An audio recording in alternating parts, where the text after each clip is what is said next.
And they ran a story by somebody named Chauncey DeVega. Quote, I find black garbage pail kids, black conservatives, fascinating. It's just unbelievable. You know, he goes by the name of Chauncey DeVega. You know, I've been called Uncle Tom, Oreo, sellout, shameless, but this is a new one. Well, let's talk now to Chauncey DeVega. As my man Chauncey DeVega of the blog We Are Respectable Negroes said, I have author and blogger Chauncey DeVega here with us.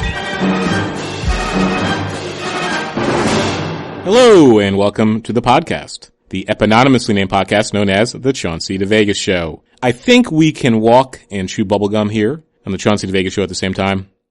Got a very, very full and I think nutritious, using that language. You know, I like to use that language, nutritious, because I've been eating pretty bad lately. Episode here on The Chauncey DeVega Show. Good stuff. Some emotional stuff, some honest stuff. Living in the moment, because writing online is a type of biography, of public archiving, where you can turn back and listen to where you were. And as I said last time and other times, I rarely listen to our great episodes. Once it's done, it's done. As other folks have said, I was there when it happened. I don't need to revisit it. But I think this conversation on this episode is one I may very well go back to. And there are a few on occasion that I do listen to again. But I just want to thank our two great guests here on the Chauncey DeVega Show. We're going to sit down. Part one. I'm going to try so hard to limit my promo. Because, you know, I get the microphone, I got so much to say, and sometimes you just got to be quiet and play between the notes. So I'm going to do my best to limit my opening promo, because we got two great guests. We got my friend, heterosexual life partner, fellow Star Wars aficionado, Bill the Lizard. He and I in part one, because I like doing this. I like having friends sit in. Like I did this for our episode with good friend here in Chicago, Mr. Brian. Professional wrestling with Smart Mark. We talked about WrestleMania. And as you know, I've done a few episodes with my boy, my man, my friend, Bill the Lizard, talking about Star Wars. As I said, you know, I pat myself on the back as I'm sitting here quite literally looking at a manuscript for a book I'm supposed to review and tell a publisher if it should go forth or not. That's how this process works, and it's about Star Wars. So I know something about Star Wars. People email me and they're like, hey, Chauncey, you want to check this out? We'll give you $100. Folks don't know how the academic book publishing world works. Or we'll give you $500 in free books from a press that will not be named. So in this case, I took the $500 in books. You never have too many books, right? So that's part one. We're talking about the new Star Wars trailer for Star Wars The Force Awakens. We'll sit down about 15 or 20 minutes and just chop that one up. That is spoiler heavy. We get into the ins and outs, and I'm not a curmudgeon. I watched Star Wars Celebration online. I was tweeting about it. I like the new trailer, but I got a lot of questions. And Bill the Lizard and I, we go back and forth on that one. Then part two, that's the appetizer, a good hearty appetizer. Let me tell you. Then the meal, this Keli Dailey has a great online YouTube Vimeo show that I'm sure she's pushing to get more exposure for. So when she reached out to me and I reached out to her, great show called News Hangover. And she's a journalist. Now she's made that transition. She's in Cali. She graduated from Stanford to doing a daily show-esque almost type of show where she mixes comedy with news, matters of public importance. So she and I talk about politics, popular culture, gender, race, and there's an organic moment, and I want to give it away because literally, like I say, every week I'm sitting down and talking to two or three great, smart, interesting, fun, enlightened, compelling people. I modified the promo there. You see that? You catch what I did right there? Who, agree to sit down and share their knowledge and information and the cool conversations we have here on the Chauncey DeVega Show. So my conversation with Keli was quite literally after we found out about that video recorded murder by cop. Poor gentleman shot in South Carolina by a thug, vicious killer cop. And it's an organic moment. We talk about racism and racial battle fatigue. And we also talk about Louis C.K. and comedy and how do you do comedy and good conversation. I mean, we went all over and it was just wonderful. So I want to thank her straight away. Fun weekend up ahead. C2E2 here in Chicago. Folks know that's one of my fun annual events. Whenever I mention C2E2, I want to thank the friends and listeners and supporters of the podcast known as the Chauncey DeVega Show and friends of ChaunceyDeVega.com who have on occasion pitched in some money to send me to cool geek nerd events like Worldcon. And also to go to the Wizard event here in Chicago last year. I'm always thinking about you guys. I want to thank you all the time because I know times are tough and people reach into their pockets and they send love. So for C2E2, I am going as a member of the press.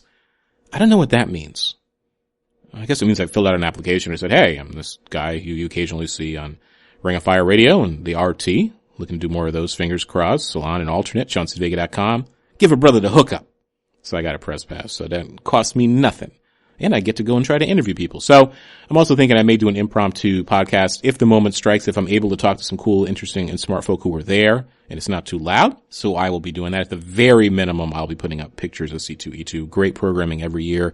I've been involved in various capacities of C2E2 from its beginning, I think about 4 or 5 years ago. So excited about that.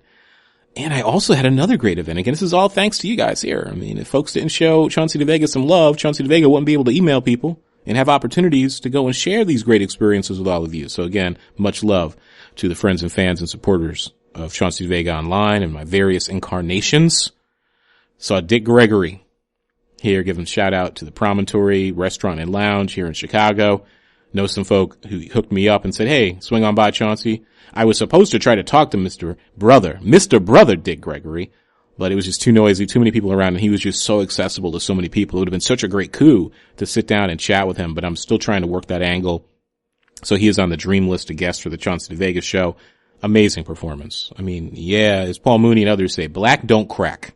That man got to be 83, so he claims. He may be older, and he doesn't look a day, being real, past 71, 72. That's that good, healthy eating, taking care of himself. He used to drink a fifth of scotch every day, so maybe he pickled himself.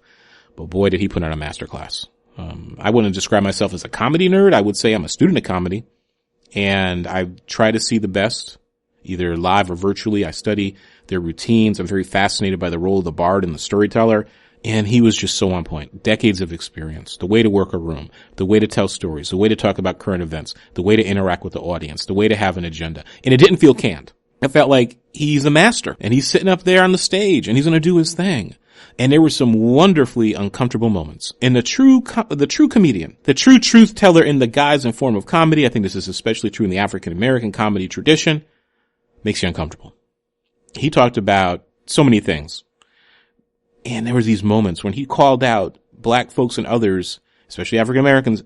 I would suggest, and Gordon Gartrell, friend of the website, and I'm going to have to get him on. He and I are going to have to catch up. He and I go back and forth on Twitter. I got to give him a call. I would suggest pathological obsession with basketball and sports. When he called that out, that room got quiet. That room got quiet when brother Dick Gregory talked about black bluster and black rage in the age of police violence and how we are mad and angry at the wrong white people. And he's like, you mad at your coworker. You yelling at white folk everywhere, sticking your chest out, but you don't have the courage and the integrity and the strength to talk back to people with real power. Ooh, that room got quiet again. And I won't even pretend to try to do his closing routine talking about race and white women and Diane Fossey and the chimpanzee in Greenwich, Connecticut who tore that person's face and body apart, and the levels of double and triple entendre that I don't think a lot of folk in the audience got, because he's talking about sex and race and this obsession and the stereotypical white gaze with depicting black humanity in an ape-like form, but simultaneously the white gaze's obsession with black sexuality and black manhood. You have to see it to believe it. So Dick Gregory is ever in town. Check him out. I mean, true truth teller. Now, I've never done comedy. It is now on my bucket list. I've always said I wanted to go do 10 minutes somewhere. Open mic. And not that I believe I'm that great. And it's really easy to say you'll do a thing before you get up there. But I've been a DJ. I was a DJ in another life for many years. You know, teaching is a type of performance. Doing radio and TV is a type of performance. I don't have that sort of anxiety. I rise to the occasion. I enjoy it. The camera doesn't make me nervous. But I take that back. It makes me a little nervous, but I rise to it. I mean, I see that thing and I'm just like, I can do this. I see an audience. I can play to it. Word of advice and wisdom to the folks that opened up for Dick Gregory, these local comedians who were friends of the sponsors. I don't know where they got these people. One dude was okay. The other two were just raggedy. You have a legend and you're opening up for him. This is an amazing opportunity for you to learn, an opportunity for you to get some shine. You're breathing the same air. You know, folks know I'm a huge fan of professional wrestling. We call that getting the rub. When a great wrestler who's better than you offers to have a match with you, even if he beats you, that is a compliment. You learn from it. And these folk were just piss poor. I'm sorry. I'm real. Canned jokes, nothing innovative. And I know you're a journeyman. I know you're learning, but I didn't get a sense from those folks that they really understood comedy or they studied it. And when you can have a moment in a performance where I know I wasn't the only one, where I can complete the joke and it was so obvious and you didn't even innovate on it. I mean, there are a million ways probably to tell the joke. I just flew in from Detroit and boy, are my arms tired. A master, you know, a Milton Berle, a masters of the old school. Red Fox certainly could probably work that joke 100 different ways just through cadence, timing, delivery, and flow. Now, these folk, man, they were just lazy. And I hate to say that about people. I hate to say that, but you're before a legend. Over-prepare, don't under-prepare. And that has helped me in many areas of life and also hurt me in many areas of life because I'm always trying to be a perfectionist. But I'm going to do my 10 minutes. And based on what I saw up there, I could do better than these people. And I also saw a shocking lack of knowledge of current events. Talk about what people know. There are different types of comedy. And me and Keli Dailey get into this in terms of thinking about how do you do comedy? How do you become funny? How do you think about the different types of observational humor, storytelling, making yourself naked before the stage like Louis C.K., Richard Pryor, Carlin, Lenny Bruce, and others masterfully did. How do you think about physical comedy? How do you think about your opening joke and how you establish a relationship with the audience? It's not easy. And I just felt like these folks did not have an appreciation of craft. So I'm going to do my 10 minutes. I think I can easily do 10 minutes. I'll never say I can do 60 because that's like the 3-minute mile in comedy. But folks, up your game. Really up your game. And the joke that sister told was basically, I lost 250 pounds because she's the largest sister. Beautiful though. Everybody laughs, a canned laugh. Ha ha ha ha. Because she was doing Weight Watchers jokes. And then she says, yeah, I just got a divorce. Come on. You can do better than that. How many times have we heard that one? Up your game, people. Up your game. Speaking of entertainment, as I said, cutting the promos short. So much to talk about. Walking and chewing bubblegum at the same time before we talk about Star Wars and then talk about News Hangover with Keli Dailey. Michael Dyson versus Cornel West. Now, I've been writing about this, ChaunceyDeVega.com. And I want to be clear with people. I think the heat between them is real. But I also think it's a hell of an opportunity. And as folks know, I believe politics is professional wrestling. It is the best metaphor and analogy for thinking about American public life and politics.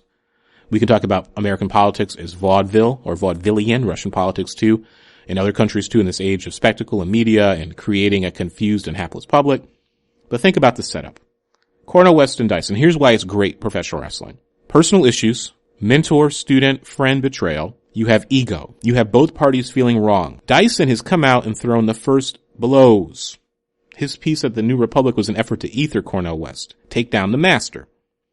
Well, the master's going to respond. And Cornel West is going to come out with that black prophetic fire. And Dyson's going to respond. I was joking. I said, what if there was a video game? I said, Brother West would have black prophetic fire like Dalsim from Street Fighter 2 and 3 and 4 ad nauseum. And I guess Michael Dyson's power would be freestyle, where he confuses folk with his hip hop patois academic genius. So if it was a video game, I wonder what their other powers would be. So you have money quite literally in the bank right here with this feud because personal issues, as Jim Ross and others have said, real students of the game make money. And going back to my point, doing the end around, they both feel wrong. They both feel aggrieved. Cornel is like, I'm doing some truth telling about Barack Obama, who he describes as the black face of American empire. And I think that's more right than not. And I personally like Barack Obama. Disagree with some of his politics, but I think that's an apt description because presidents are selected. They're not elected. The deep state is not going to allow a radical, never mind a black radical, to become president. Obama is a Rockefeller Republican in an age where the parties have become even more right-leaning. So even a right-leaning Democratic Party looks left relative to the insanely sociopathic, damn near fascist, authoritarian, crazed Republican Party. They're like neo-know-nothings, nativists.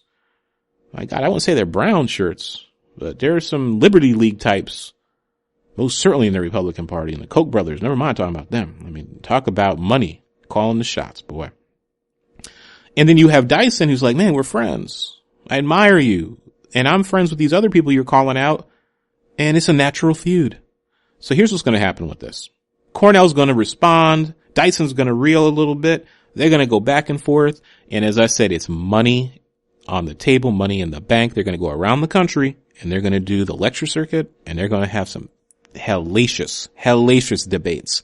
I joked. I said, I'll moderate it, but you got to get Dick Gregory or somebody like that right up in the middle of that thing. And this is always about the money. It's personal issues plus money. And there's a writer over at Inside Higher Ed. He does American intellectual history, and he made a very good point. He said, how do we locate this quote unquote debate, and I'll put it in quotation marks, within a longer continuity of thinking about African American and American politics?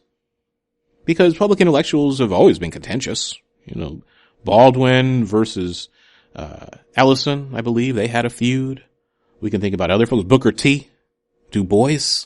These fights, this is not new. And you really do have three members of the 1% fighting, Obama, head of the pyramid. Then you have West, who certainly ain't poor. And you have Dyson, who certainly ain't poor. So it does tell us something about the state of black politics and black public life, that you can have these rich black folk fighting publicly about their relevance, about issues, or two black folk, because Obama's above all this. West and Dyson, two black academics doing their thing in a very public way. But what about the poor people? What about real issues of power? What about thinking about these cops who are out in the street killing and murdering unarmed black and brown folk and poor people and mentally ill people and handicapped people, whoever the hell they won't take down? So I think it's a hell of a show. But I think there's a lot of hurt feelings and drama and narrative translate into cash. And these men are too damn smart to not cash that check. And then, of course, at the end, they're going to reconcile, and it will be couched in the language of black prophetic fire and Cornel West and Dyson's black genius in the public sphere, having to search for the platonic truth in the forms or something. I wrote about that. I sort of had a wittier narrative take on it in print, but that's what the story's going to be. That's what it's going to be. It's a lot of good stuff. Let's proceed to chew bubblegum and walk at the same time. Next segment, here on the Chauncey DeVega Show, me and Bill the Lizard chop it up about Star Wars. The Force Awakens. I think you're going to enjoy this. As I said, if you want to stay spoiler free, you may want to skip this part because we're laying out the plot, what we know, what we think is going to happen, and we offer up some criticism. Here on the Chauncey DeVega Show. Thanks for listening.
So, Bill the Lizard, how are you? I'm good. How are you? We're fighting the dark side of the Force, victim of technology as files appear and disappear. I think that the villain in the new Star Wars trailer is reaching out through the Force to corrupt me, to corrupt the computer, but we are resisting using the light side. So you and I have chatted before, heterosexual life partner in the Kevin Smith sense of the word, about all things Star Wars, and now we have a second trailer to deconstruct. What are your thoughts? Happy, sad, disturbed, yay or nay?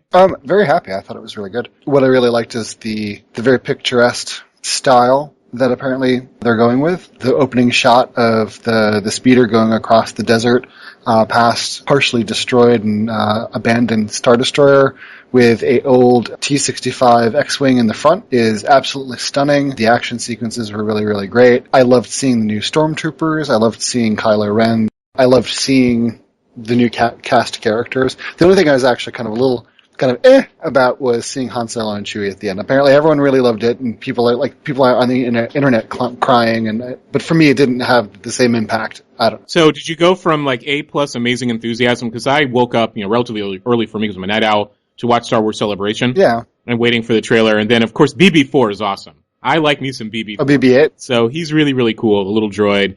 And then they do the reveal, and of course everybody had to suffer through the horrible Weird Al Yankovic remix Star Wars music. Oh, yeah. And then they do the panel, which was awesome with the cast.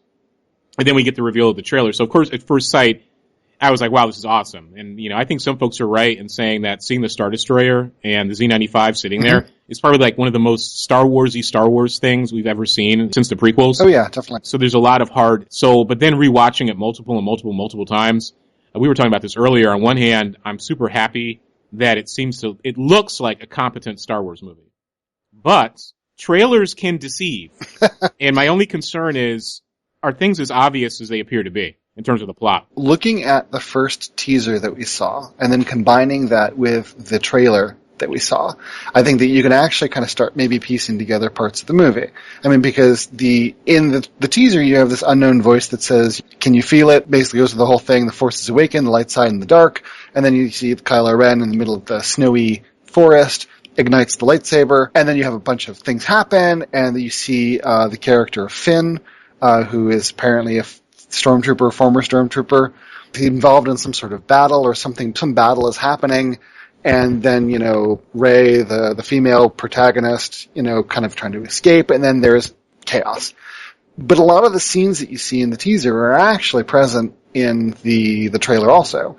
And so it kind of, I guess, gives you a sort of kind of idea what's going on. But the thing is, I've noticed that, even down to the Millennium Falcon chase, the loop that it does in the teaser, I think is a part of the same dogfight that you see in the trailer when you see it go into the engine of what I think is a Super Star Destroyer upside down.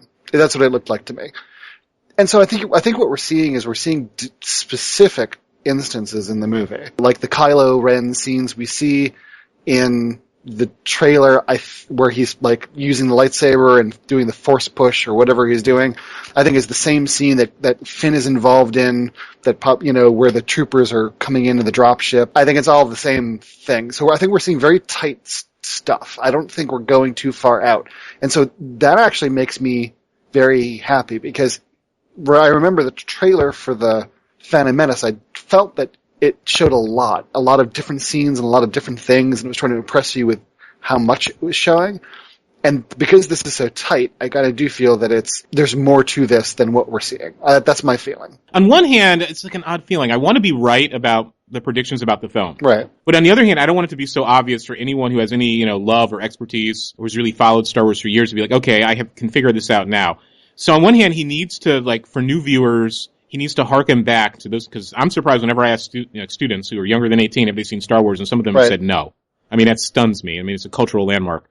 That I want to be surprised, I don't want to be disappointed, but I want it to be familiar. And right now, maybe it's so obvious that he's setting us up for a swerve, because based on the scenes we've seen and based on some of the leaks, the plot seems pretty obvious. Yeah, I mean, the interesting thing, though, is that, you touch on a very good point, which is that our Star Wars is not a 10-year-old Star Wars. The reality is that a 10-year-old or a 15-year-old grew up watching or has grown up watching the prequels. And so as a result, you have to try and appease that fan base. But at the same time, you have hardcore fanboys like us, old men, who also kind of feel that Disney may feel that they need to appease as well. It's because of that reason, that duality, that I think that in this movie they're going to play it safe.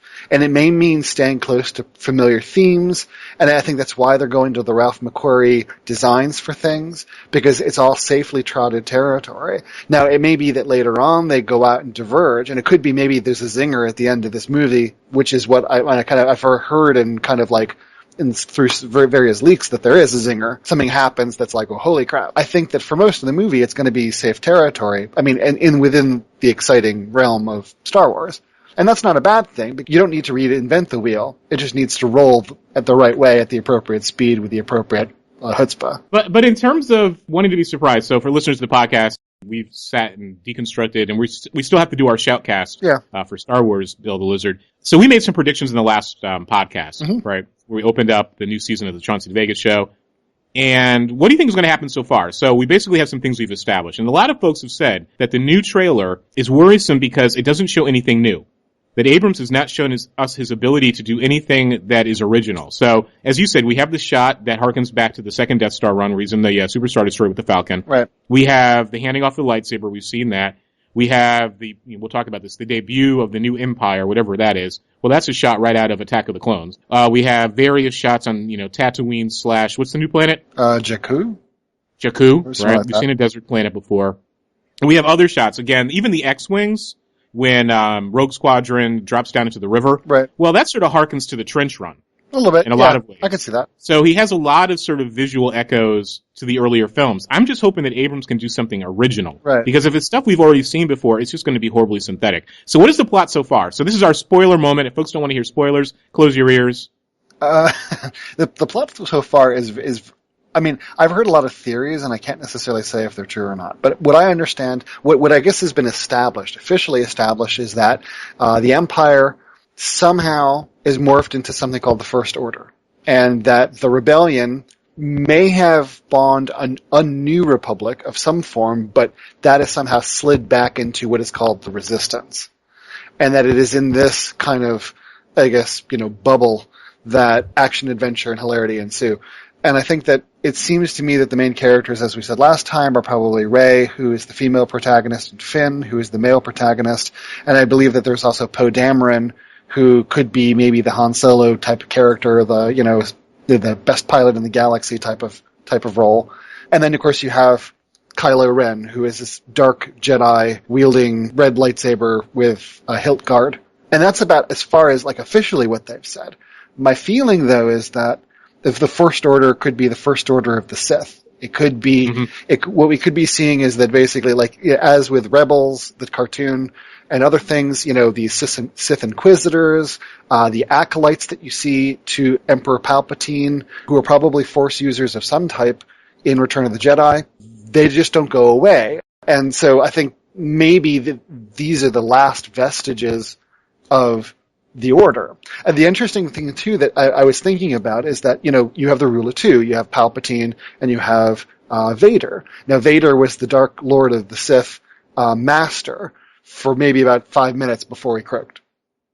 Right? And then he died. And then basically that eliminated the Sith, I guess, ostensibly. It made me wonder, is it possible that we could be looking at, Luke having basically taken on claim to that mantle? Not that he wants it necessarily, but that maybe you have a thing where there is no Dark Lord of the Sith, but the only Jedi left is Luke. And therefore, if he falls, he becomes Sith. Full Sith. The only other thing I can think of is that maybe there's a holocron or something that basically with the ancient Sith Lord or something that basically is fueling Kylo Ren. It seems like he's collecting artifacts because we see that in the trailer. We see him basically he's gone. You see Vader's helmet. Right, he's gone to Endor apparently and gone into the funeral pyre or whatever Luke had done with the armor.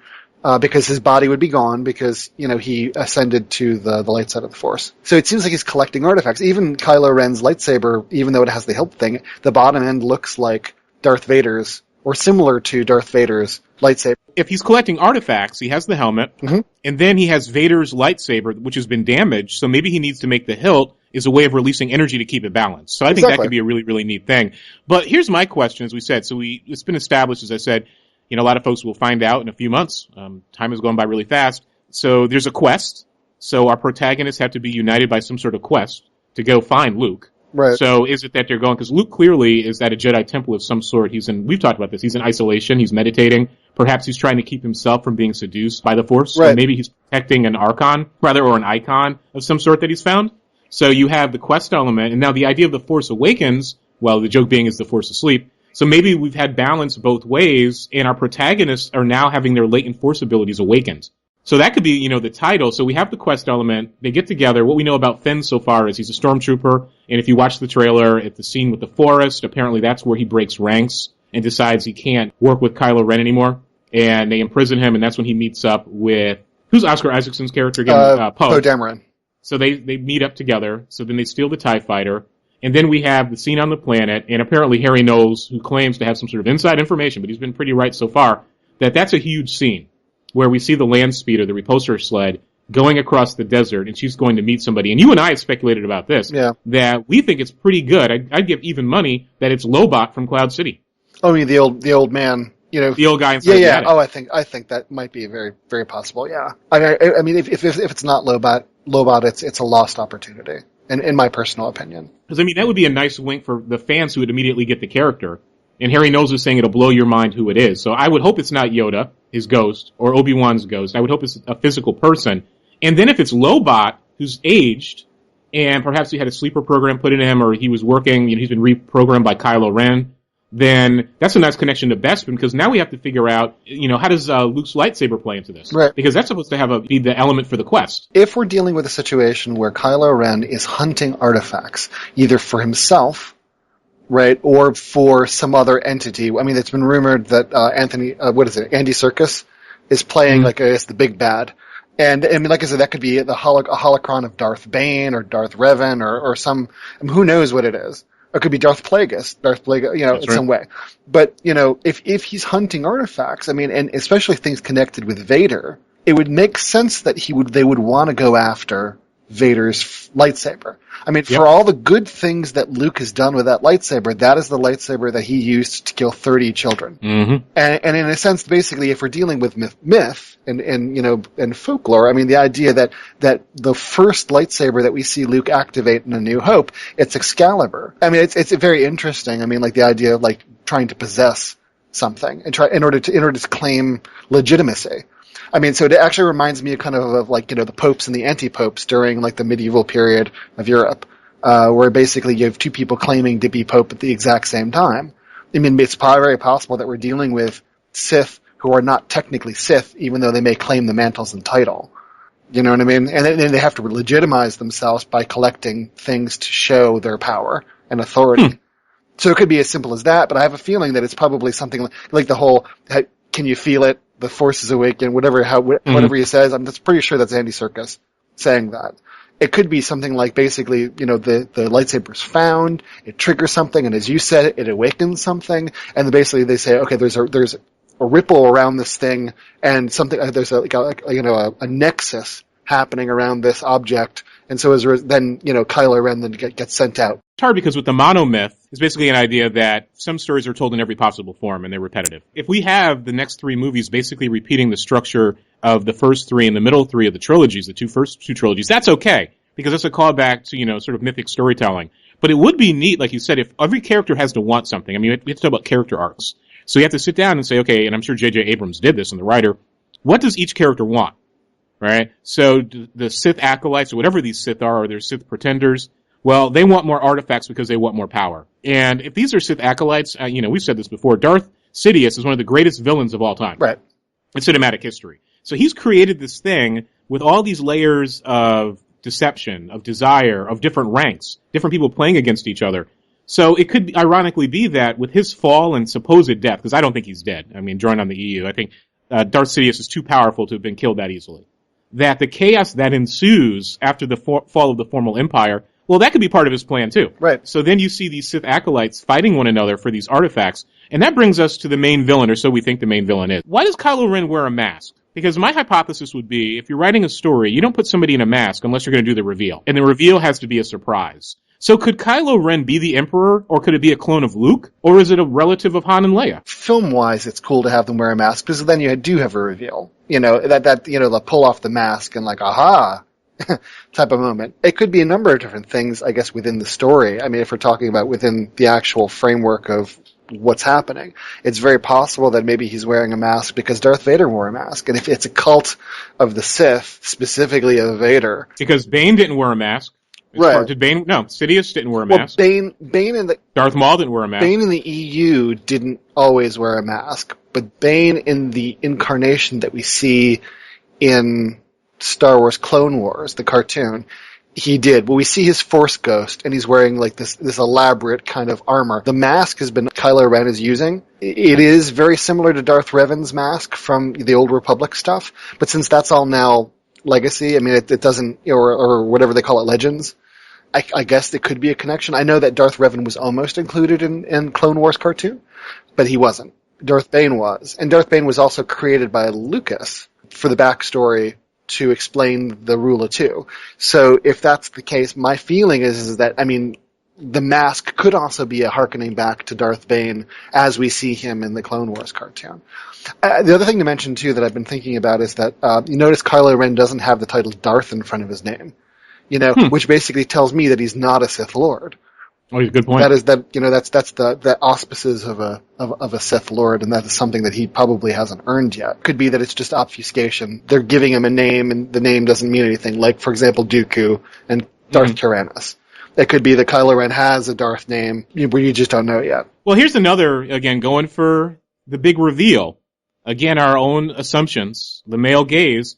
How do we know Kylo Ren isn't a woman? Well, because I'm pretty sure that the actor who's playing him there's an actor who I believe is playing him, and it hasn't been announced, but I mean, he's the only person of that height in the cast. Okay. And he's very tall and skinny. And obviously Kylo Ren, the character, seems to be very tall and skinny. So I'm pretty sure that it's that guy.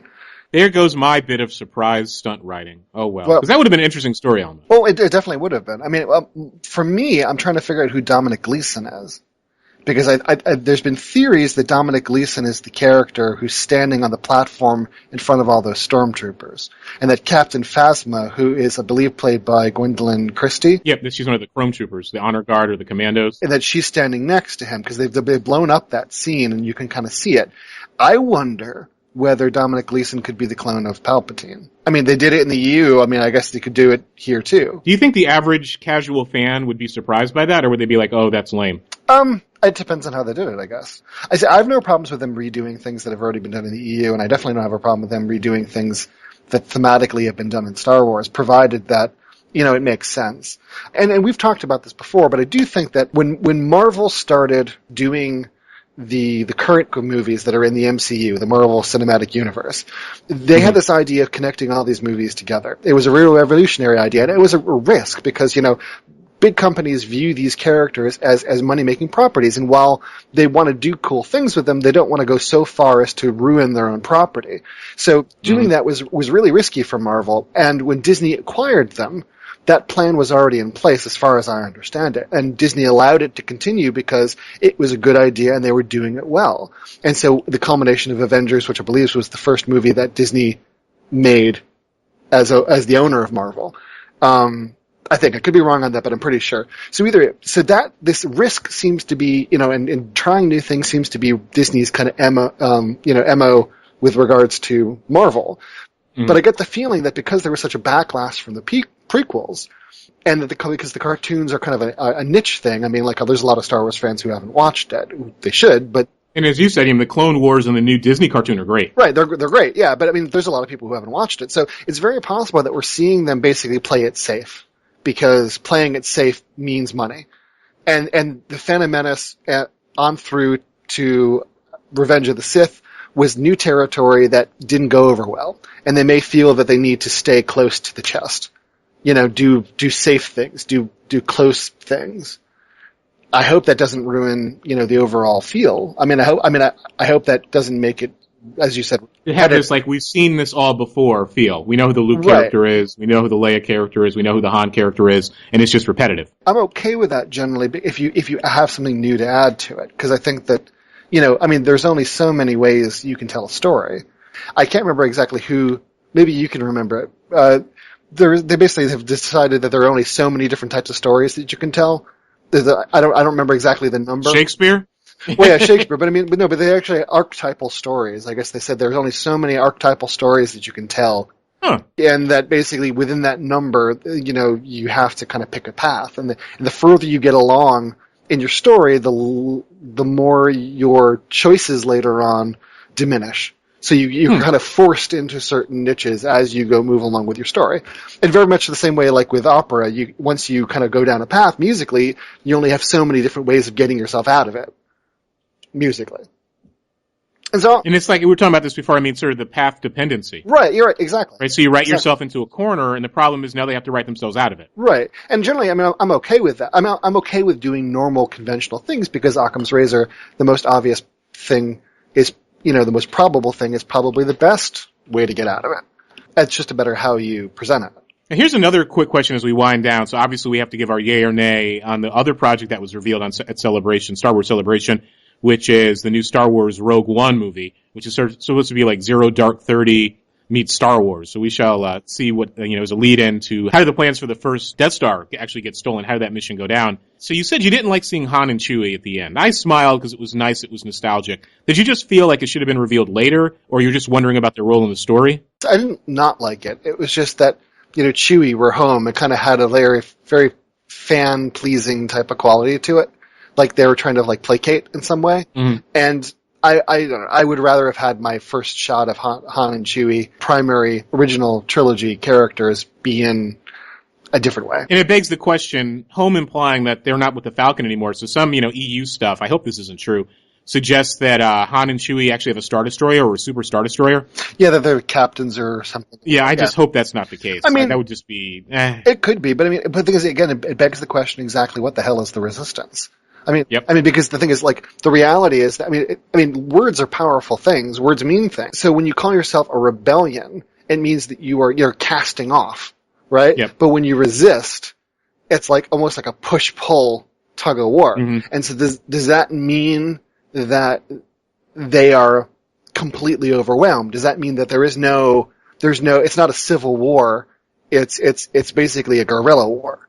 Yeah. And if that's the case, I mean, that's more severe than what we see in the original trilogy. It means they lost. It means they completely lost, they're resisting something, and they're not like rebellion is the first stage. Maybe resistance implies they're an insurgency. Right. They've actually backslid, which is interesting. I mean, that could be interesting.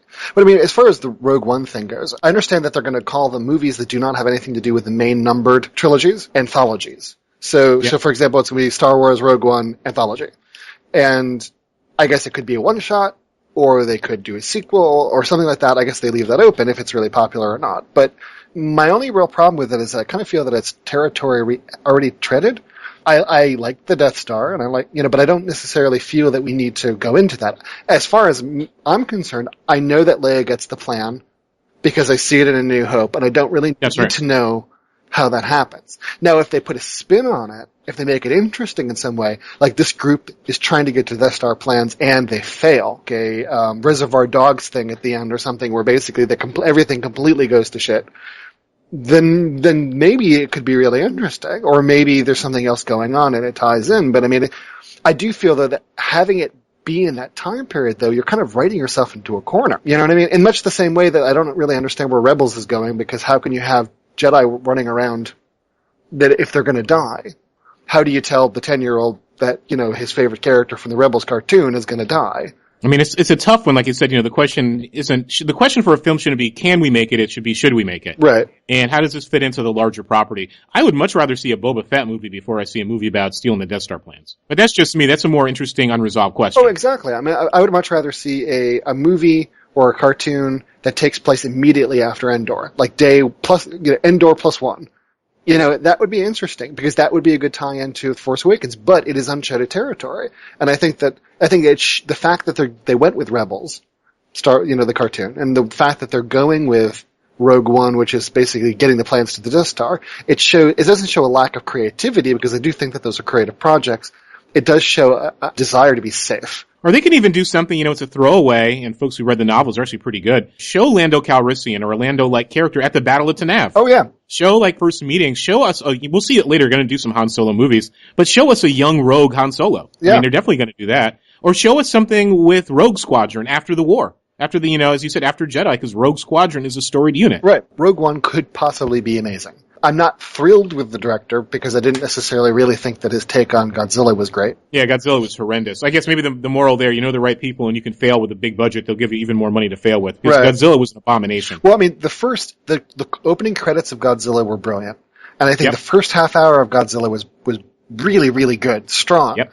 It's just that when you have the movie called Godzilla and it's a massive monster that walks across the cities that it attacks. And he worries about insurance rates because he doesn't attack anything, he doesn't break anything, and he's deferent to people. Right. I mean, but I mean, when you have a character like that, basically you don't pan away. Show the action, don't have the door closed and you can't see it, and then have people running by and then see the action on a TV screen behind the bar way in the distance. Yep. Because, I mean, that type of sleight of hand, film kind of suspense thing only works if you're not supposed to see what's going on. But the reality is that he is a massive monster. You were supposed to see what's going on. I mean, I think Pacific Rim, which is a brilliant movie, did it far, far better. I want to see the big robot pick up the super tanker and hit the monster over the head with it like a baseball bat. That is, I mean, I want to see it in all its glory, and Pacific Rim gave me that. I think Godzilla didn't. And so that type of miscalculation makes me concerned for Star Wars. Well, that gets us back to where we started with the first podcast 2 years ago, talking about Star Wars and J.J. Abrams and what we want. J.J. Abrams has a mixed track record. Right. But second Star Trek was a horrible movie. Now you have, Edwards, who's Godzilla. Monsters was a good movie. Godzilla, not so good. Right. Being given a Star Wars property. So I'm just hoping that for Abrams, with all the help he has with the writing staff, with all the people looking over his shoulders, that, like I said, we said before, if we can get 90% of 1970s, 1980 George Lucas, we're good to go. But I just hope, like I said, I'm excited and fingers are crossed, but I just hope it's not something we've seen before in a lazy way. If it's paint by numbers, I don't want to see it. But if it's, okay, we have some common themes, let's add a few new colors to it, I'm good to go. I don't want to see them go into time periods that have already been covered. Because, like I said, I think it writes you into a corner. But if you're going to do that, I would hope that it would include characters that we have never seen before and exclude characters that we have seen before. I don't want to see Lando Calrissian helping out the Rogue One group get the Death Star plans, because that makes very little sense with Lando Calrissian's backstory. Similarly, I don't want to see walk-ons or something else. I mean, that can happen, but I mean, I don't want to see like integral characters having integral parts in this whole thing, because then, like, why aren't you talking about it in the movies that we already have established? And that gets us to, Han Solo / Harrison Ford's wish that almost came true in real life when his plane crashed. Oh, yeah. That he's always wanted Han Solo, the character, to die. Yeah. He wanted, Han Solo to die in Jedi. So maybe he will get his wish at the end of the first movie, they're saying. That he makes the intervention to save one of the main characters' lives, his daughter perhaps. Yeah. And that he goes out in a blaze of glory. So, I mean, for me, that would be nice closure, too. It's very possible. I mean, it does make me think of what exactly the role of the original cast is going to be in the movie. I get the impression that because they have not talked about Luke's role at all, that his role is integral to the plot. That he is extremely, extremely important. I don't know about Leia, but I think that as the sister of Luke, it probably is very important as well. In some way. Maybe it could be, in a cursory way, but I do think that it's possible that, she has some sort of weight in the story. I don't know what Han's role is. Because, I mean, if Poe Dameron is going to be the best pilot in the galaxy and fill that role, then I don't know. So it is possible that he could die. He does seem like he's the expendable character. We are the Star Wars Debbie Downers. I know. But as we end Wah. our fun evaluation, highs and lows, hopes for not being haters on the new Star Wars The Force Awakens trailer. We always have to chime in, and we'll keep doing this as more information is released. We have to end with a Star Wars song. What shall we hum? Dun, dun, dun, dun, dun, dun, dun, or something else? We want to do the cantina scene or something else? Something high and happy. You started the cantina. You whetted my appetite. Let's go with that. Dun, dun, dun, dun, dun, dun, dun, dun, dun, dun, dun. So, Bill the Lizard, thanks for waiting as we navigated our dark side interference with our technology to get this all sorted out. But as always, it's a pleasure. Thanks for sitting down and chatting all things Star Wars. Yeah, thanks. Here on the podcast known as the Chauncey DeVega Show. Much appreciated as always. Have fun. Long before the wars, there was a man who walked among the stars. He knew the incredible power of the Force. He used it, he taught it, and died to preserve it for the good of all free worlds.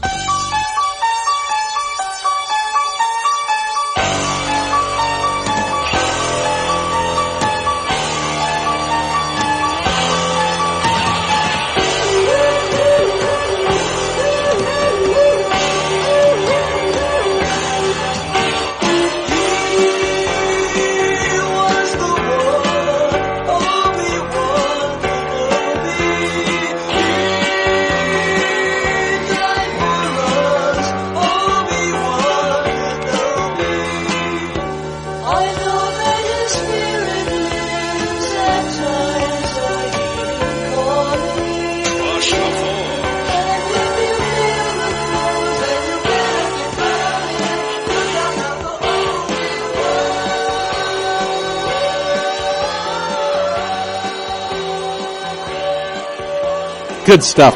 I want to thank my brother from another mother, Method Man the Red Man the Method Man, for sitting in here on the Chauncey DeVega Show. And send some emails if you like when I have these fun guests. Say, hey, man, Chauncey, have some more focus. I got a lot of interesting friends who have been like, hey, man, let me have my 10 minutes. So when the time is right, let's make it happen. But please send those emails. Like I said, I get a lot of emails, and I appreciate all the kind energy. I've got some fun emails. Of course, hate mails. I like those. But I got an email, and I don't put people's emails out there, but it's so pricelessly funny.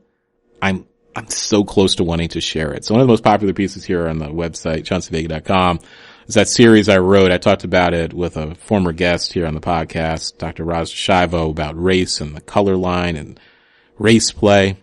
And one of the folks who I wrote about actually wrote me back. She runs a website. I'm giving her some free publicity so folks can go and see the hot mess that she has going on with these Stockholm Negroes who need some counseling. Franz Fanon can come back and he write 10 books about these people, posing with racial slurs on them, licking this woman's feet, all sorts of disgusting things. And as I said, hey, get your kink on, get your freak on. I'm GGG. I doesn't mean I don't think you're sick. That any person of color who would subject themselves to being humiliated in that way doesn't need some serious counseling. So she sent me a few emails, and at this point she said, I'm mean and I'm not a nice person because I don't, it's not for me, as I said, her humiliation of these sad, lost Negroes who are in need of a drop squad. But go to that racism, color, race plate Tumblr thing, and you will be not titillated, you'll probably be disgusted. But let me tell you, it's like a Chappelle show come to life. There's these folks, and I believe they're real. I don't think she's paying these people. They're paying her. I have no reason to doubt her. There are some pathologically sick people, black men and women and others, who have internalized white supremacy so much that they will pay to be humiliated and called racial slurs and made into slaves. And I put up some of the pictures of these slavery auction things on the website about a year or two ago. You go to the Google machine, Google slavery plantation, Chauncey DeVega, it'll come up. They got some ones up there I couldn't even edit. And his brother up there with this white woman in public, and the people look surprised. It must have been at some sort of convention or private sex party that was held outdoors, or they rented a small town in a Hollywood set. I don't know where the hell it was. Where this brother up there with a white woman got a chain around his neck, and he is on the auction block, and he's fully aroused by this mess. Oh, a sad, silly person. He needs some help, boy. Real help. But as I said, shifting gears. We got at least 5 gears in this car. We can go all over. We can drive this car. So shifting gears, next guest. For, as I said, we had a great appetizer. That was salmon tartare with ginger and black truffle essence or truffle sauce. That's what Bill the Lizard and I offered up there. And I say that because it was one of my favorite meals. I just had it last week. I had a great meal at this fancy restaurant here in Chicago. And that was one of the greatest things I've ever eaten. I'm telling you. I think the place was called Nelcote and Nelcate. I went to a public school, so my pronunciation's a wee bit off. But if you get a chance to check them out, do go there. And I also discovered there a new type of libation, a new spirit. It's this Wondermint is what it's called. It's just refreshing. I'm going to get a bottle of that. She said it's only like $25. So I'm going to have to check that out, add that to the liquor cabinet. I'm a beer man, but that Wondermint's got me. That Wondermint. Check it out if you got that Wondermint. Tell me if you like it or not. So Keli Dailey, journalist, Stanford grad, foodie. She is the creator, head writer, star of a great online TV show, Vimeo, YouTube. I'm sure, as I said, she's shopping it elsewhere. It's going to have some legs. Like I said, I don't bring raggedy folk up here on the podcast. There's folks have asked to chat. We've done it. And I said, that's going to go down the memory hole. I've got a few episodes that will never air. Sometimes you're off when you're a host, and sometimes the other person you don't have that vibe. It's just not there, and there is nothing you can do to fix it. And I'm not going to inflict that on folks. So quality control is important here on the Chauncey DeVega Show, because I don't waste your time. I don't waste my time.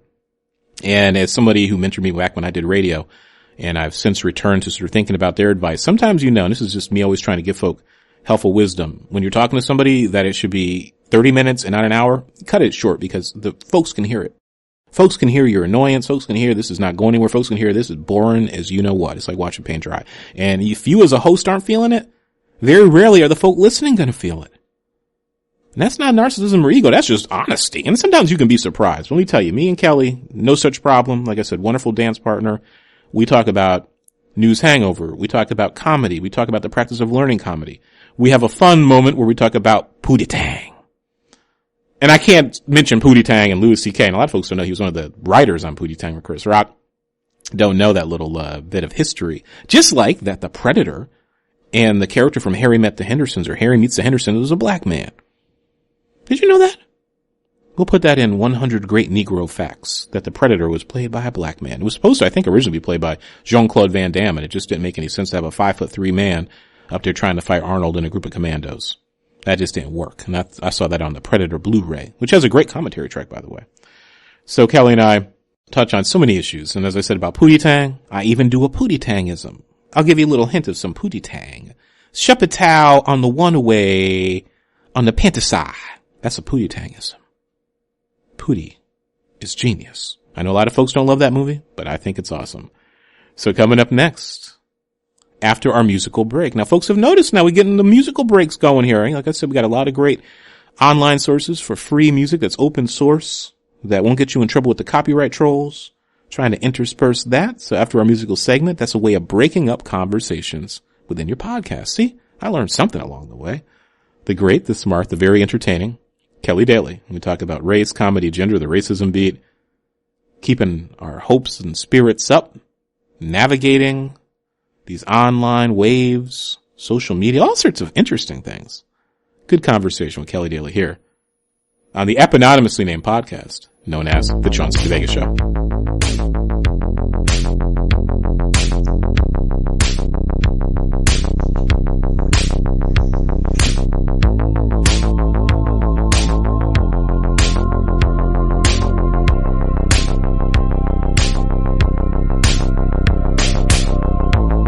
Did you think that you could save me from myself? I'm not the one that needs saving. Go find someone else.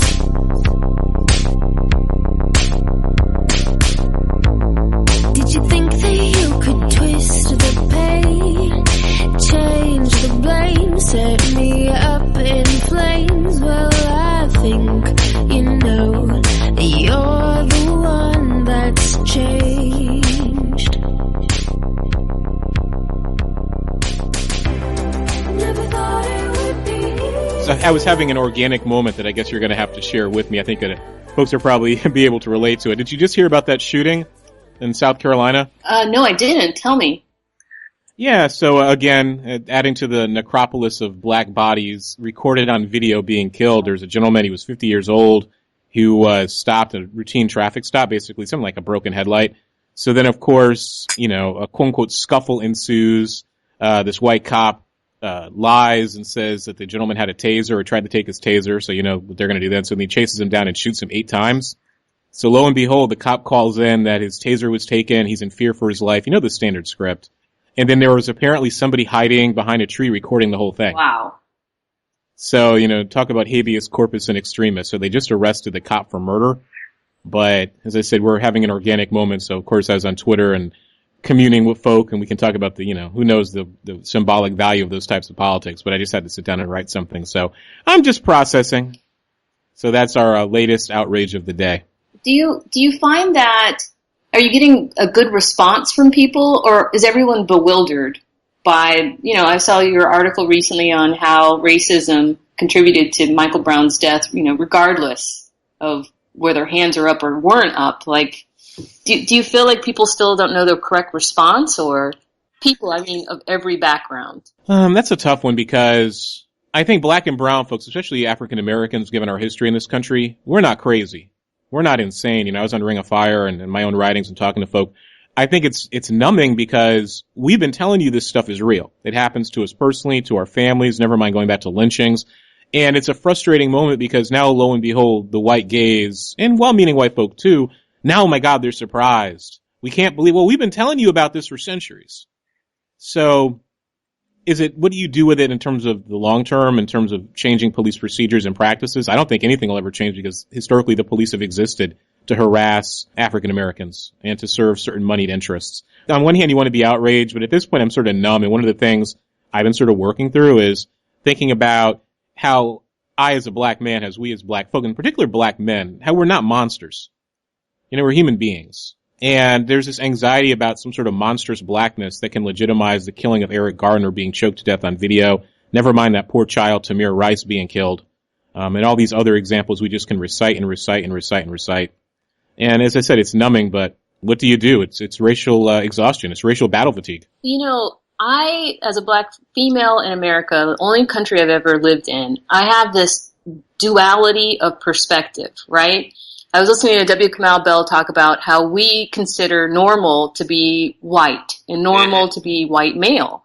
And if you think about all the books you read as a kid, they probably were written by white males. All of our father figures running the country are usually white males. Like, it's all of this, I can completely see things through a white male perspective living here in America, right? It's an odd thing to say, but I can completely see it. And then also live my own perspective and my lived experience as a black female. So I was listening to Connie Rice, lawyer out of Los Angeles. She got, lots of interviews at the end of the year after Eric Garner especially. And she was well known for working with the Los Angeles Police Department and addressing their extreme violence toward people of color and getting at the root of, what it was. And essentially, it was fear. The white cops felt fear when black men especially were around. Irrational fear, doesn't matter, but she, they opened up to her and sounded like human beings and how she related. She herself is a black female. I think she's related to Condoleezza Rice, which is a strike against her, but whatever. I've got an issue with Condoleezza Rice. But my point is that to understand what needs to be reformed and how this even can shake down where a person can be killed in a routine traffic stop is you have to really dig into what is the psychology at play here? What is the terror that an unarmed black man inspires in an armed person who represents the state and has total, can act in impunity, and it's, what is it? And it turns out it's fear of all things. Yeah, I mean, it's perverse because you have heavily armed people who have the power to kill with impunity, basically being afraid of unarmed people. And then you have the cultural training in the police that says, go out, kill, harass, and intimidate black and brown people. Then you have the history of the police as enforcers of white supremacy, going back to the founding of this country. And then, I wrote a piece a few months ago, basically, it was a two-parter, about taking on the cultural mythology that police are heroes. And you have this lie about heroism. And I define heroism or a hero is someone who doesn't have proper training, who doesn't have proper support, who does something that's not expected of them. So the police are trained and they're paid to do their jobs. And in many black and brown and poor communities, they are not heroic. They're terrorists. But they have this sort of, standard default, especially when you start thinking about the authoritarian personalities that are attracted to the police and authoritarian conservatives who support police, just, the abstract idea of the police, that it's just this ugly, ugly, toxic mix. And it's just day-to-day life. And it's, like I said, psychologists have a term called racial battle fatigue. And when I discovered that term, it was so cogently captured what so many of us have experienced. But you're also onto something really brilliantly there, saying as a black woman, not using the academic jargon of intersectionality, but thinking, the out group and the outsider knows the in group better than they know themselves as a matter of survival. Women know men better than men know themselves. And people of color in this society, and I'm sure the Roma in Europe and our Jewish brothers and sisters in other historical contexts, they better know the in group because it's a way to stay alive. And when you point out that sort of gifted insight, when you talk about white privilege or male privilege or heteronormativity, I always find the pushback fascinating. All the ways that white fragility and male fragility, embody themselves. So I don't know if you followed the San Francisco Police Department just recently actually fired people, right, for text messages that they would send to, police officers amongst themselves that were racist, homophobic.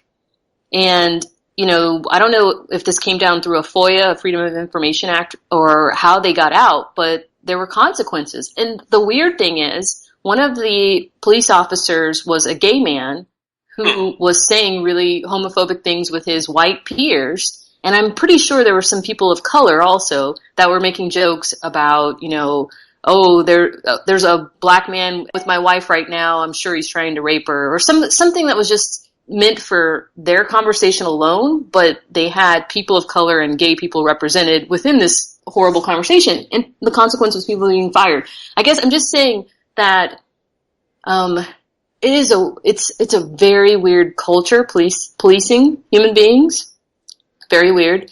Just how it changes people of color and anyone who's involved in it. There's something, I think it's a joke, or was it it wasn't in Friday, Menace to Society, where the black cop was the worst one? Well, yeah, there was that one, it was Menace to Society, but there was also, Boys in the Hood had that trope. And then I was thinking, it's one of the most controversial and divisive movies. It's actually one of my favorite arguments on the much, missed Roger and Ebert at the movies about don't be a menace while drinking your juice. What is that movie? Don't be a menace while drinking your juice on the South Side or whatever? The Wayans movie? Yeah. And Roger Ebert and Gene Siskel go at each other over that film. Ooh. But Ebert was basically saying it is one of the most racist caricatures he has ever seen. Wow. And then Siskel is basically somehow trying to defend its sort of auteur comedic qualities. It was heated. It was priceless. I can't wait to look that up because, Ebert being married to a black female, I felt like he had to represent, like we were talking about insider, outsider, he had to really reach into the outsider perspective with every film that came up. You could totally see where he was coming from. And Gene, the tall one, right? Yeah. He was like intellectualizing most things, and he didn't have a dog in the race ever. You never knew where his background affected his perspective. When I learned about both of those guys, I guess in the 80s, and that someone said, oh yeah, that dude's married to a black woman, it just blew my mind. Cause it was. And he dated Oprah. Get out of here. Yeah, he went on a few dates with Queen Oprah too. Oh, you know your Chicago history, huh? No, I just spend too much time looking up stuff about Roger Ebert. Because I so admire his work. And I mean, I can't believe that he's gone. Have you seen the documentary about his life? Because I cried when I watched that documentary. I could barely get through it. Really? I'm saving it because I know that, it's a button on a man's life. And I've got to be really in the mood for it. In terms of thinking about your work as, a journalist, we'll talk about your work as a food writer and all your other various professional accolades and accomplishments. And now thinking about comedy and writing comedy and political comedy. Like, how do you deal with these moments? Do you have to sort of manage the smiles and cries? Because, again, you're trying to teach through humor. But are there certain things you just won't deal with? I mean, how would you talk about police brutality or talk about, these repeated killings? Because you've dealt with some really, really great stuff on your series. Yeah, so in our series, News Hangover, we actually tackled Tamir Rice and the funeral being held on the same day that the Eric Garner non-indictment came down. It was, a twist of irony that on the same day, one was announced and everyone was tense and emotions were high. The funeral was ongoing for this 12-year-old in Ohio. So we tried to tackle that with a piece that we called the Facebook Shamer.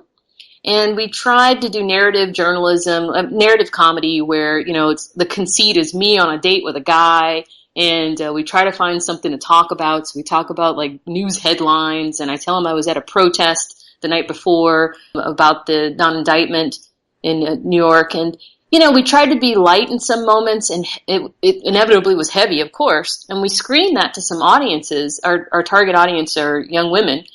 And it was really hard for them to follow the emotional trajectory because I think John Oliver masterfully did vivisection on militarization of police, right, during the Ferguson protests in light of Mike Brown's killing. And you just have to find the right thing to make light of. Sometimes you don't have the luxury of time to find like what you can satirize in a situation that is so glum. We made some attempt, but finding the right tone is probably the most difficult part in news comedy. It's something I'm new at. And I had journalism background out the wazoo, and most people go from being comedians into talking about news events and current events. Rarely do you see a journalist go into being light and, comedic. So yeah, there's some topics that I feel like every topic is ripe for satire. And you can look at Lenny Bruce and Richard Pryor for taking like some of the darkest elements of humanity, a lot of race issues, especially both of them. And finding the humor, because human beings are ridiculous, right? But sometimes you need to be really experienced at it, I'm finding. I won't lie. I'll be very humble in saying that it'll take a while to figure out how to make light of all the things that I'm disgusted by or think I need improvement or, I can't find the words to express. You were talking about how difficult this was, the North Carolina murder, and you might need some time to figure out how to express that, right? It's just an interesting sort of line that we walk. So those of us who walk the racism beat, it's actually one of my favorite. It was actually, I think, on Vox.com, the online magazine. There's an African-American journalist who wrote a really just real, direct, honest. It wasn't a CBGB moment. It was just, hey, I'm going to tell you like it is. And he wrote about the emotional exhaustion of having to work the racism beat. Yeah. Pain it caused him, the psychological issues, the exhaustion, the tedium. So for me, as a social scientist, as somebody who can talk, I like to believe, very clearly about the empirics, about power, about critical pedagogy, about popular culture and race. And, I was just doing that earlier today. I can do that eyes closed. But that doesn't mean that, you have the performance, you have the data, you have the information, but there's that sense of linked and connected fate where, you say, for the grace of God, go I. And I'm an atheist who believes in God, to borrow from Frank Schaeffer. That could be me. And I think that's one of the barriers of human experience in general. But like you were talking about screening that episode for white women, sort of that gap of human experience and communication where the white gaze and white racial fragility and really white privilege, because privilege is the ability and luxury for all that stuff you don't have to worry about in life. There's male privilege, there's class privilege, there's sexual orientation privilege, etc. So it's not so much exhausting. It's not even surprising at this point. It's almost like, damn, we're not crazy and we know it.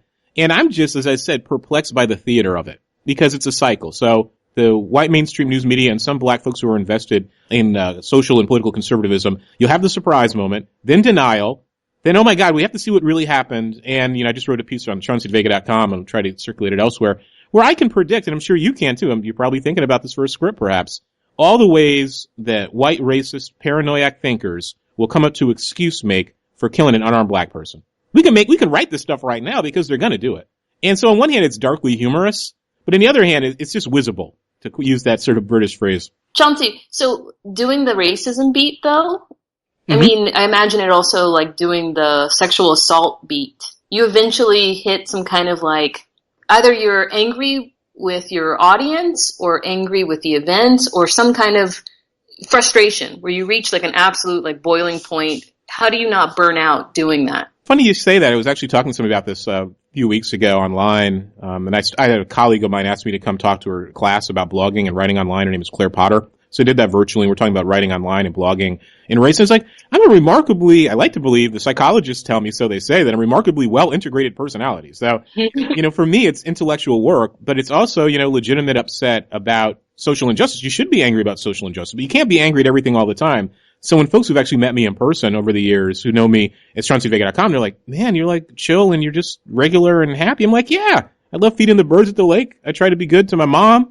I like going to the movies and sneaking into more than one movie at a time. That's how I get my rush. I don't want the FBI to come get me. You sneak into movies as an adult? Absolutely.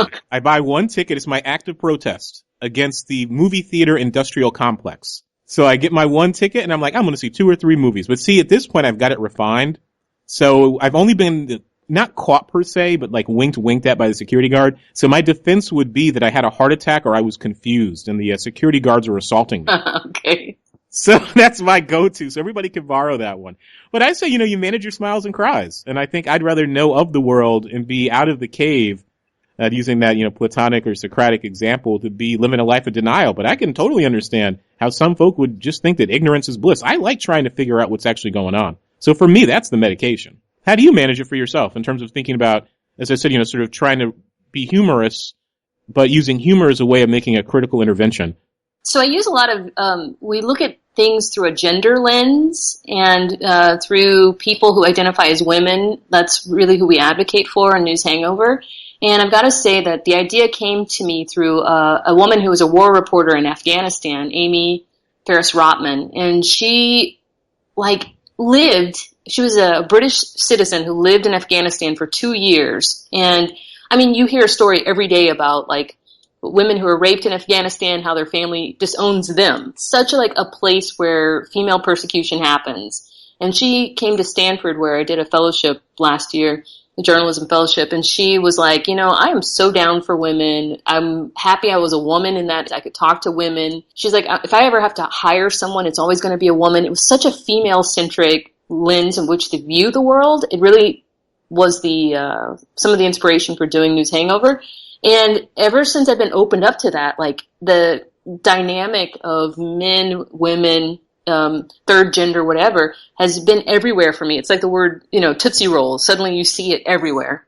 And sometimes it's a little exhausting, which is why I asked you about covering the race beat if you don't feel like you're reading into every interaction at the grocery store as oh yeah, this is because race is, being considered right now. It's a microaggression. All these microaggressions are out to get me.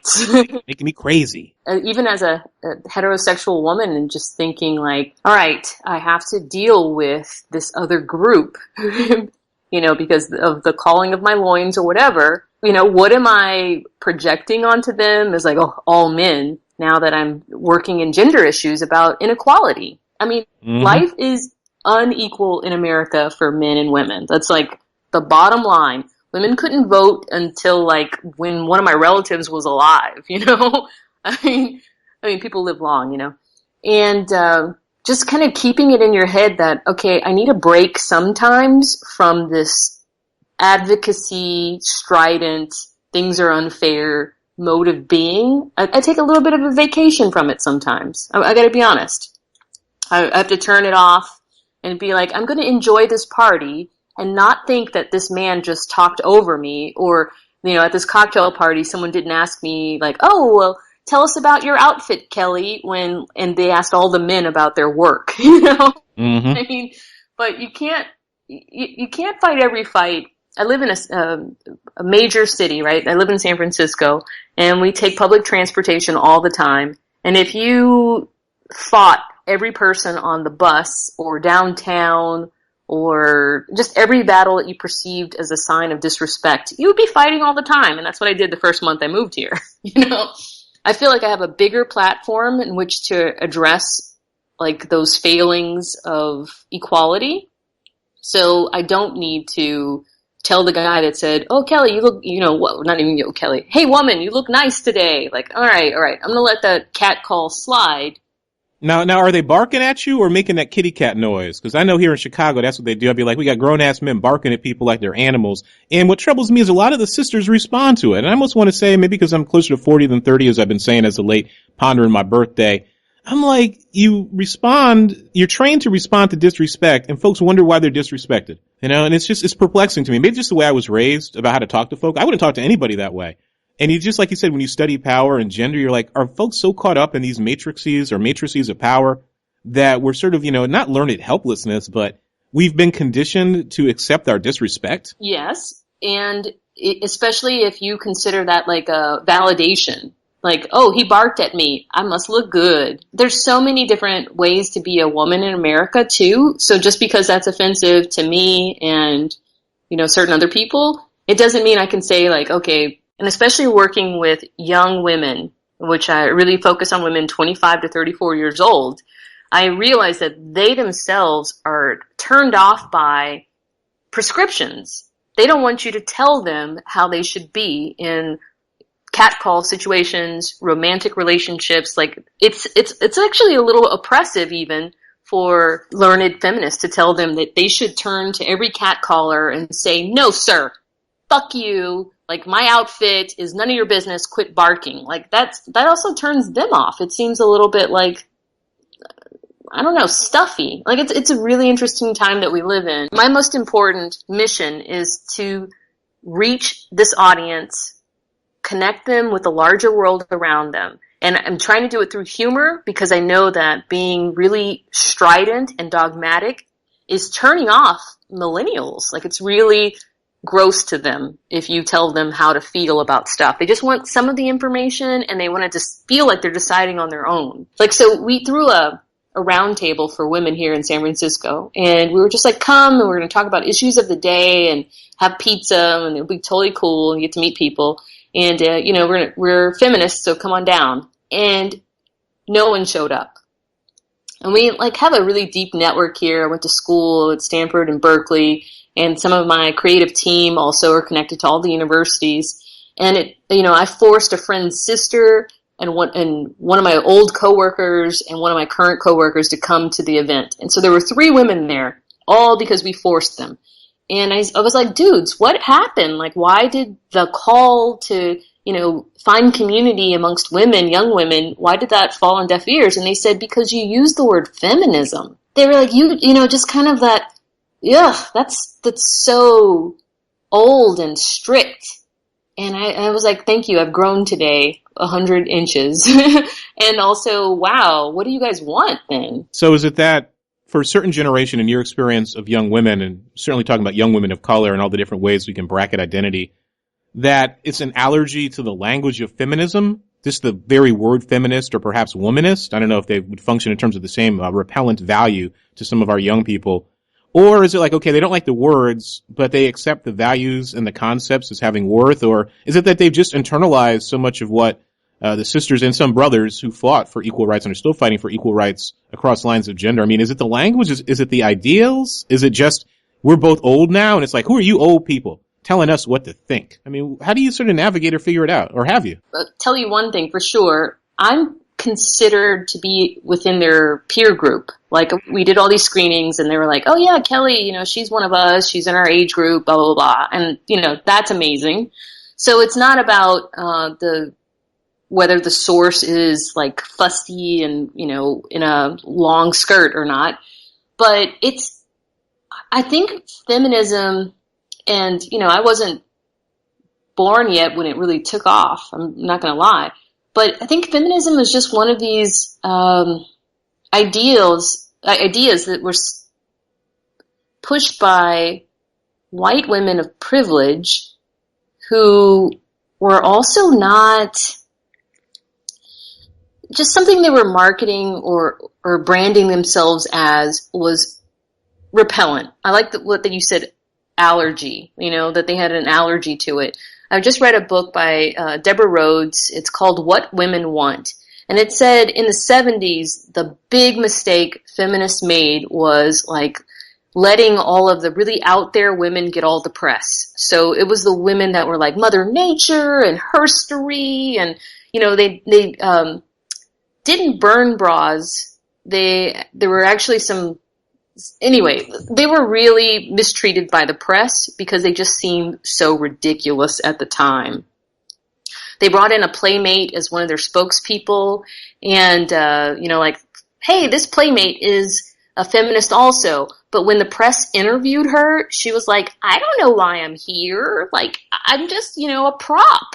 And they were like, oh, there's no depth to this feminist thing. It's clearly just, Barnard graduates and, Ivy League women that refuse to shave. And it was ridiculed in the 70s. And it sputtered because it didn't have cool voices like we do now. Like, Lena Dunham is pretty cool and Beyonce is pretty cool. And it just seemed like a luxury to be, protesting about equal pay. So, I don't know, today, I think the allergy is more just about the branding, just the terms. There's a website on Tumblr called Women Against Feminism. It's surprising I don't know if you can curse, but I curse all the time. Feel free. We're both grown ups. We can do a whole treatise and exegesis on Richard Pryor and Carlin's use of the word fuck and asshole and motherfucker. It's 7 words that you can never use on TV. For sure, Women Against Feminism, this Tumblr, you can just look it up, womenagainstfeminism.tumblr.com, whatever. And women hold up signs like they were at a protest, and they write why they hate the word feminism or why they're not in the feminist movement. And these are young women, like 20-year-olds, 25-year-olds. They're mainly white women, and their signs say things like, oh, I hate feminism because I love my boyfriend, or I hate feminism because I'm not a victim. Like, it's a real huge psychology that I don't think people who are really versed in women's issues can figure out how to crack that nut and make these people part of a community of feminists or a community of people who want equal rights for women. They reject it wholly. So that was part of the reason why I decided to do comedy news, because it's like, okay, don't use the word feminism. Don't be dogmatic. Like, it's important that these girls get this news, whether they want it or not, which is what journalism is, right? Like, whether you want to hear about Syria or not, it's important for NPR to tell you about it. Right, Chauncey? Like, your stories, whether people want to understand racism in America or not, you're going to write those stories.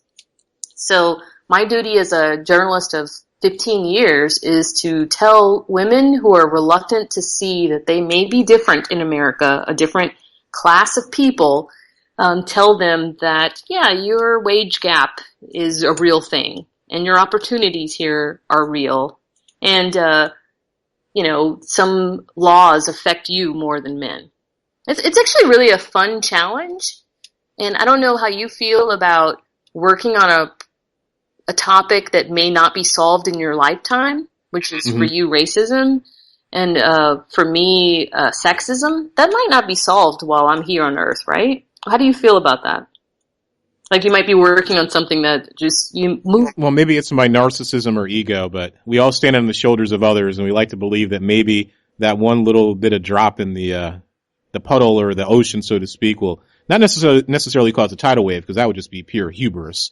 But maybe you plant the seed of something, right? And you're handing along that baton. And it's also cathartic. I mean, a lot of, I think, this sort of work in terms of scholarship, yeah, it's draining, and writing online and doing media stuff where we talk about these issues of race, gender, power, sexuality, and the like. But I also think a lot of folk, if they're being honest, maybe in private they say this, but maybe not in public.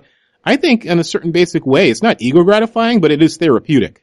Yeah. And then when you're doing, your work with video and journalism, and in other venues in my own work, trying, as I said, trying to do more writing, academic writing, of course, but also online public pedagogy. That's a type of not public memory, but sort of, public curating would be a better way of putting it.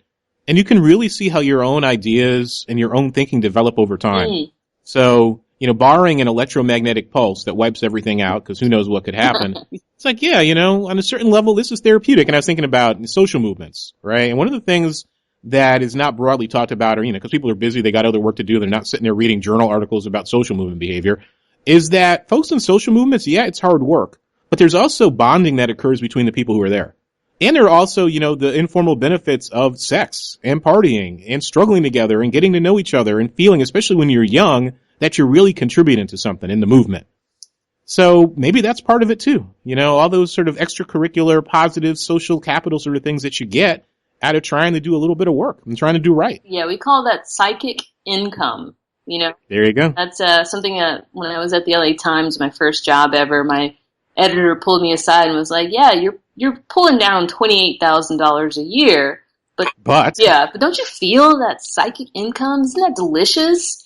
And it turns out, with a press pass, you actually do get a ton of reward and benefit, and you are like a social crusader. And, doing a project that is about gender parity, you're right. It makes me feel like, all right, I'm trying to do some good in the world. Like, man, I'm no Steve Biko, but I'm still fighting the good fight. And, the funny thing, please forgive me for talking about myself, but the funny thing is, like, with the Daily Show putting Trevor Noah in the anchor seat to replace Jon Stewart, there was a lot of validation in that, because I was like, why did they choose a man? Now, he's of color, he's not from America, he's made a lot of comments that are a little tinged with some sexism and not full, his comedy. It's comedy, though, so you can't really judge a person on the jokes they make, maybe. He made some jokes about fat women and Jews, but that all of the top comedy news anchor positions are occupied by men really makes me feel like my premise is right on par. Like, it's right on point that somehow we can only get information from a father figure sitting behind a desk in a suit. Like, why? The opinions or jokes of, a funny Rachel Maddow would not be welcome. That would be too much of a gamble. It's really weird. But also I felt like, yeah, there's room for improvement, even in comedy news. And Chauncey, the reason that I focus on comedy news is that it actually educates audiences much better than regular news. The study came out of University of Pennsylvania recently about Colbert and how his audience was so up on super PACs, whereas people that watch CNN, read the New York Times, listen to NPR, like a whole mess of institutional wonderful outlets, that their audiences were not as well versed as those who watched the Colbert Report. Like, that's ridiculous to me, that it's actually more effective to tell people's stories in a comedic way than the straight recipe of journalism that we've all experienced. And why? And I was thinking again, smiling again. So we have the San Francisco connection. And if we have a chance to turn back, which I'm sure we will, I have a fun anecdote about going to San Francisco to see my then long-term Chinese girlfriend and being chased down the street by Chinese teenagers when I was in college who wanted to beat me up. What? Well, that's just a fun random anecdote, but I had that smile thinking about San Fran, but also like, our minds, we jump from one topic to another. I was thinking of that article you're talking about is actually included in a volume called Homer Simpson Goes to Washington.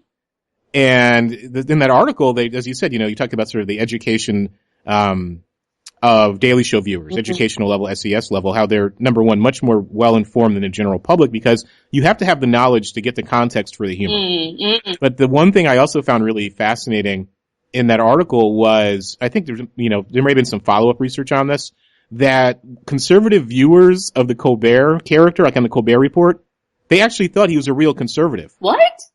Yeah, and they processed their exposure and their lens for viewing the show was to, number one, take it as an information source and not to get that he's actually satirizing Bill O'Reilly and Fox News. Oh my gosh. The irony was utterly missed on them because of epistemic closure and their political personality types. Isn't that sick? I mean, I read that and I just shook my head. I mean, Goebbels would be smiling. Right? Epistemic closure again. I just love the idea that, that's probably what I think is wrong with conservative people in general, is that they're taking horrible things literally. But yeah, it was totally lost on them. When conservatives watched it, they thought he was actually one of them in supporting their worldview. oh my And that also connects to the fact that Fox News viewers, Rush Limbaugh, especially Bill O'Reilly as well, systematically know less about the world than any other audience. Ugh. And the longer you watch Fox News, the more confused about the nature of empirical reality you become. So folks are better off not watching Fox News than watching the news at all. Isn't that scary? It's scary. I heard about a recent, some guys in prison. I've forgotten who it was that told me this, but she would visit them, and Fox News was the only station that was on whenever she visited. And these guys, though, were able to say, like, oh, that's crap, or I don't buy this, or whatever. They were still able to pick and choose, probably as liberal or progressive prison people. They were still able to see through the ruse of Bill O'Reilly and, be informed enough. Because they still report on the Iran nuclear deal. They still report on, like, sort of events of the day. A Kenyan, dormitory stormed by Al-Shabaab. But then they put a spin on it that's always ridiculous. But so I guess what I'm saying is that liberal viewers can watch Fox News and still kind of, like, sift through what may or may not have actually happened. And with the brothers and sisters in prison, depending on what they're there for, never mind the survival skills you need to get over in jail. That could just be street knowledge. Yeah. Right? That could just be, criminals know other criminals, especially if they've got the, street knowledge and the con game down. So you would understand, Bill O'Reilly is a failed sports broadcaster who then did, like, reality investigative journalism. Amazing. He doesn't know anything about what he's talking about. Rush Limbaugh, likewise, is, also much less educated. And it's funny, Rush Limbaugh, thinking about unintentional comedy, when he gave his acceptance speech, I believe, for the Radio Hall of Fame, and I'm a huge admirer of Rush Limbaugh's game, not his toxic presence, but his use of voice and his sort of, the way he studied Father Coughlin and the way he modulates his tone to, to fleece the suckers of their money. That's a gift. So he said in his acceptance speech, it was in a magazine that accompanied it or something. There's a magazine, I think you've probably seen it, Talker Magazine or Radio Talk Magazine. No. That he said, I'm a cheerleader. I don't know really that much about politics. And I'm not interested in telling the truth. Who's Father Coughlin? Oh, Father Coughlin was this white nationalist, Calvinist type of America Firster from, he was the most popular he's a nativist, radio personality, I believe, in the U.S. from like the 40s through the 50s. And he was enormously popular throughout the Midwest. Tens of millions of listeners. He was one of the most influential people in American public life. And as I said, he's sort of a know-nothing Calvinist nativist type. And Rush Limbaugh basically stole his whole shtick from him. But what period was he around? He was, I think the height of his popularity was like late 40s, 50s, maybe even into the early 60s. And Rush would listen to tapes of him, and I think he caught him, while his popularity was declining, so he was still able to listen to him live. But Rush basically stole the whole shtick. But earlier we were talking about, as I said, I'm so excited to talk to you. We're talking about sort of humor and comedy, and you mentioned Lenny Bruce, Richard Pryor. Like, how do you study, because I said I'm a huge, not a historian of comedy, but certainly a student of comedy. How do you sort of learn the craft of comedy? Because stand-up is different in terms of timing than being on television and doing your great sort of news infotainment type of expose journalism and comedy. So who are you modeling yourself after, and how do you learn? Like you said, you went from being a journalist to doing journalism with comedy. How do you learn the timing and the skills? Who are the folks you admire? What are you studying? Yeah, so I just was listening to a conversation with two comedians today who had shows and who also did stand-up. And it's the You Made That Weird podcast, and W. Kamau Bell was on it. And they both talked about how stand-up, you're playing a role, but you're standing there fixed. You're in control of the audience's attention. People show up or click on your video knowing that they're going to get a certain format. Whereas, like, a comedy show can be anything. It's a little, the format is a little tired with the guys behind the desk, like news anchors, who are just kind of telling you things, and then you get to see clip art, like, appear kind of magically next to their head. But, they deliver different things. The people I admire actually are the ones who do narrative comedy, And there's so much female comedy right now that's super cool, except it's all about gag reflexes and sex and like, you know, there's no news. There's a great emergence of female comedians right now. I don't know, Chauncey, if you've like heard of Garfunkel and Oates. It's on Netflix right now. Everyone talks about Broad City. They've had a rough patch with their second season. Amy Schumer, of course, has done sketch comedy that's pretty dope.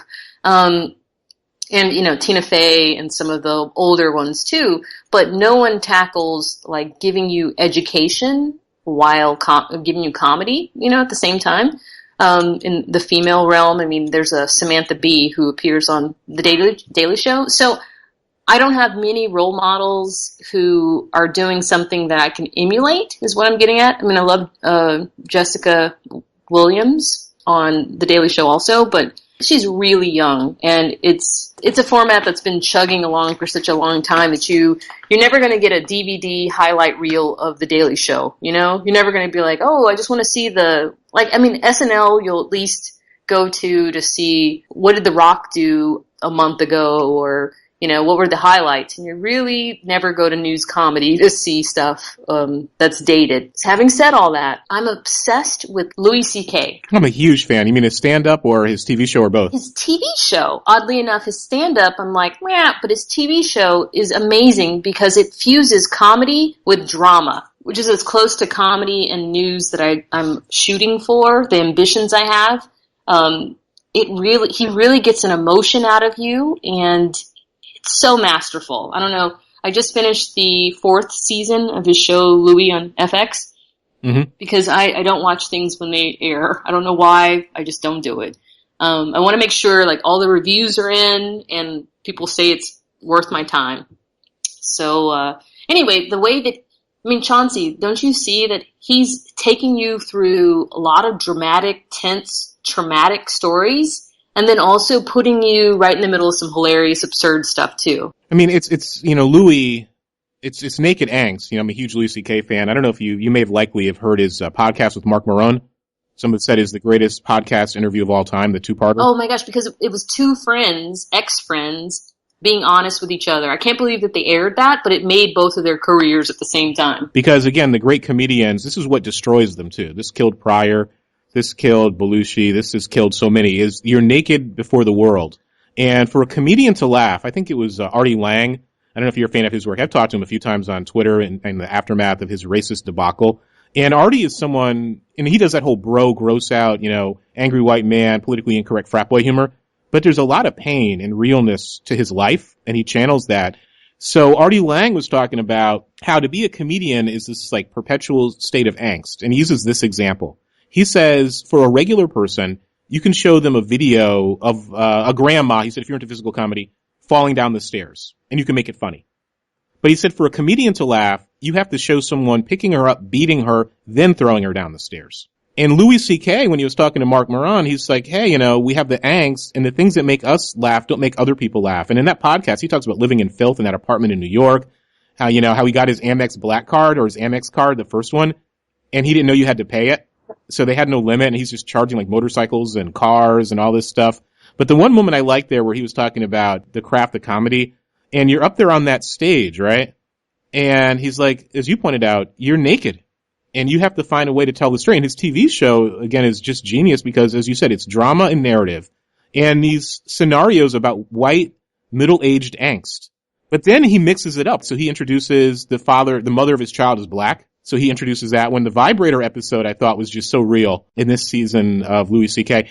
Yeah, and Louis also has a, you know, very interesting relationship, as you said, to sort of race on the color line. So we have the insert of his wife who happens to be black on the show. Right. And then you have Louis' connection to one of my favorite movies of all time, Pootie Tang. I haven't seen that, and every man I ever talked to loves that movie. It's Chris Rock. It's such an inside take on sort of the black culture industry and the idea of cool and fame, and it's a total, utter car wreck.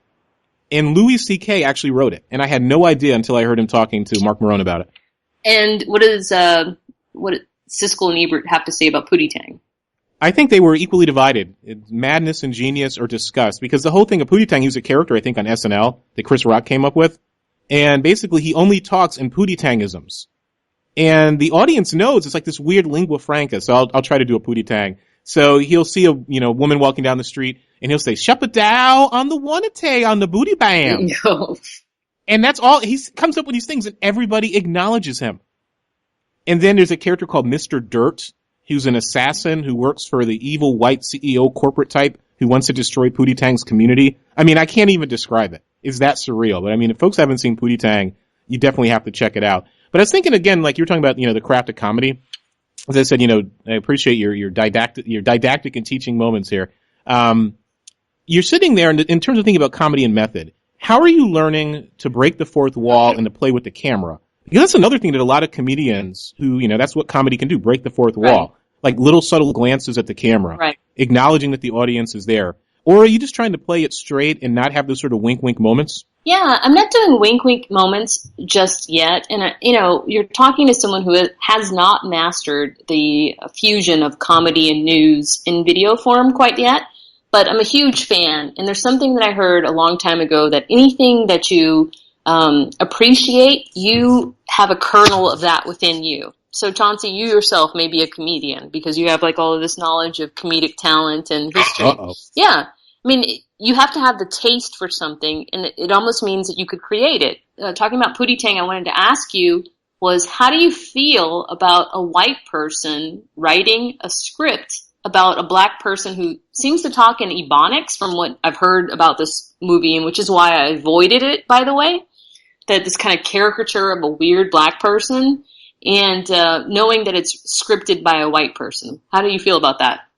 I mean, you have the whole baggage of race minstrelsy there. The black culture industry is real. But, he was there with Chris Rock. And Louis C.K., I think if the writer, and he happens to be white, and of course we can talk about whiteness and white racial identity and all that good stuff ad nauseum.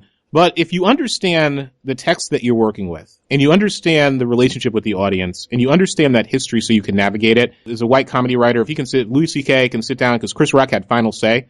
Because the converse of that is, well, what about black artists who are responsible for some of the most reprehensible and racist caricatures and stereotypes of black people? Mm-hmm. I'm looking at Tyler Perry when I say that. So the gaze is complicated. So on the surface you say, oh my God, a white guy's doing this. But on the other hand, as a fan of comedy and as someone who's interested in cultural politics, that was one of the most spot on and damning indictments of the white gaze in the black culture industry that I have ever seen.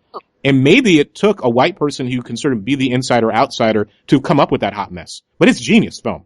So even more damning than Bamboozled? Well, Spike Lee has a very different tone, because I don't know if Spike Lee can be funny, even if he tries. That's not a knock on Spike Lee. When he was younger as an auteur filmmaker, and his most recent film, which is a remake of a 1970s blaxploitation vampire film, is supposed to be excellent, that he actually got it funded on Kickstarter, and he did crowdfunding.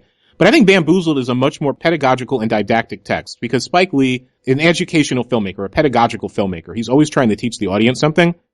And Pootie Tang was teaching the audience despite itself. I know, as imprecise as that sounds. I mean, and Spike is a whole nother conversation there in terms of what happened with him and his career and his genius. I saw, when I was in college, I had a chance to see Spike Lee came to give a keynote. So I have a picture with my friends and I at Spike Lee. And it was really fascinating. So this white conservative student got up and, of course, barraged him with questions about do the right thing and racism. And he was very sort of white and racially resentful, reactionary conservative. And then Spike Lee sort of looked around the room and he said, if you want to understand me, understand my movies. He's like, that's how I talk to the world. Next question. So that's who Spike is. He's speaking through film. And Bamboozled is a great pedagogical film. It's not a very entertaining film. And I don't think there's any, nor should there be any joy to it. Whereas Pootie Tang is smart and joyful and despite itself, even though there's this darkly comedic element to it. If that makes any sense. I'm not against Louis C.K. writing Pootie Tang. It's just something that I've come up against with our own work. My creative team, it's diverse. We struggled a lot to get, my sisters involved with the project. I don't know if it's that talent is courted so much to meet everybody's diversity, ambitions. And so they had better options to go work with Al Jazeera or go to New York or whatever. But so we had a lot of, I'm just going to say it, we had a lot of white women that were down to work on our project. And so I'm the black face of a project that has a lot of great, white people behind it. And a lot of times I didn't struggle with them portraying me negatively. I struggled with them portraying me positively. like respectability politics came up a lot as the pushback against Empire, the TV show. Yeah, which I refuse to watch. I haven't seen it just because I'm lazy and I don't have TV. Like most San Franciscans, we don't have an actual TV. We just watch everything on the internet. But I heard a lot of pushback because it was like the most debased, stereotypical, gross portrayals of blackness. But then some people were like, why does someone have to show you the amazing Barack version of blackness? You know, Jack and Jill, upwardly mobile shit. And I gotta say, like, respectability politics is worse to me because you're portraying the ideal rather than what's authentic. And especially for comedy, like you said earlier, you have to be authentic. You have to show the pain and the, you know, bad choices and the warts because that's how people relate to you. And especially with millennials and young people, you know, they can tell when a canned story is coming at them. So I struggled a lot with being too sanitized and wonderful in the hands of a lot of well-meaning, wonderful, creative people. And hearing that Louis C.K. did Pootie Tang is like really interesting. You know, I'm going to have to see it. Yeah, it's one of those random factoids, and I was thinking about the Empire Black respectability politics angle because Black respectability politics, I think, in many ways have been unfairly caricaturized and mocked, and there are different types of Black respectability politics. I'm saying that as someone whose parents are working class and dated a young girl who was into Jack and Jill, and her parents are Black and said I was from the wrong part of town. To go out with her, which actually turned out to be good because she went to college, ran amok, acted a fool, got hooked on drugs, ruined her life, but now she's a doctor. So if I had sort of survived all those ups and downs, perhaps I'd be better off. I could be a stay-at-home husband who lives off the largesse of his wife. But don't tell anybody I said that. No, that's everybody's dream to be. To be a kept man or a kept woman. Yeah. The whole idea, and I've heard students and I've heard folks who defend these shows say, well, we're not all Barack and we don't always have to, put on our best face. But my concern about this moment in American history, in our short history, right? America's a very young country, is that white folks, and unfortunately too many Black and brown folk, are not sophisticated enough to understand that what they're seeing on TV is not real. And that these debased images of Black people are distortions of Black humanity. They actually think we're empire. Yeah. They actually think that we're thugs and criminals. And then that's reinforced by the news that, disproportionately and unfairly depicts Black men in particular and Black women as criminals. So my worry is, you have folks who watch reality TV shows who don't know that it's a lie. So people are free to make whatever the market will bear in terms of profit, but they need to understand the deeper systems at work. Interesting statistic. So as of the last count, I believe white men are 23% of the U.S. population, but they are about 95% of the writers, showrunners, executives, and producers in TV and Hollywood film. So whose stories are getting told and how are they being told? So when you have a Sapphire figure on Empire, and people can try to dress it up and say it's this Macbethian drama about, the music industry and it's like Godfather with music. I'm like, whatever, maybe that's the surface read. But it's really about making Black women look bad. And if there was enough depictions and varieties of Black women on TV and in the film industry, that would be one thing. But, Black folks were stereotyped as, the classic book, bucks, mammies, and coons.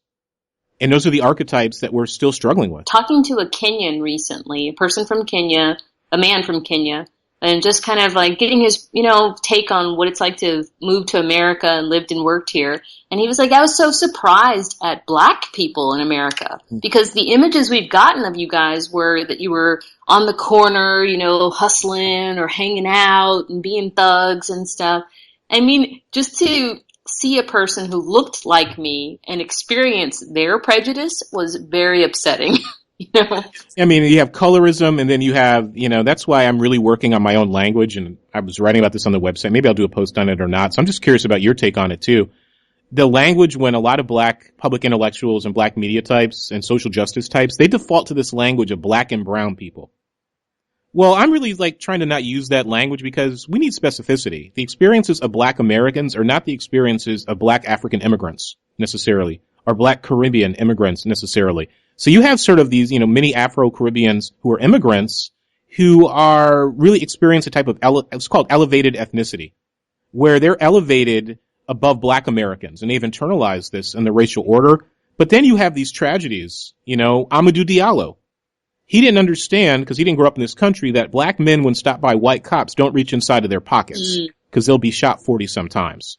So you have the African immigrant who has internalized negative images of Black Americans. Never mind the irony that the Black freedom struggle inspired his people and inspired, Black liberation struggles around the world, who can then come here and think that he's elevated among black folks, but then the white gaze in many ways still sees him as a black man. And does he have the coping and life skills to deal with it? It may get him killed. We just did a piece called Black Diaspora. It's only on Vimeo, but it's part of News Hangover. And we have a man from the Ivory Coast come and talk to us a little bit. And it really is the first time that I accepted that we have different experiences, almost different vocabulary of experience. Because he's, went through the immigrant experience, which in America is pretty terrible, and then also was viewed as a black man, even though he hasn't been here, like you said, internalized that putting your hand in your pocket is an aggressive move. He said that he hoped to reintroduce us black Americans to what we've lost of our culture.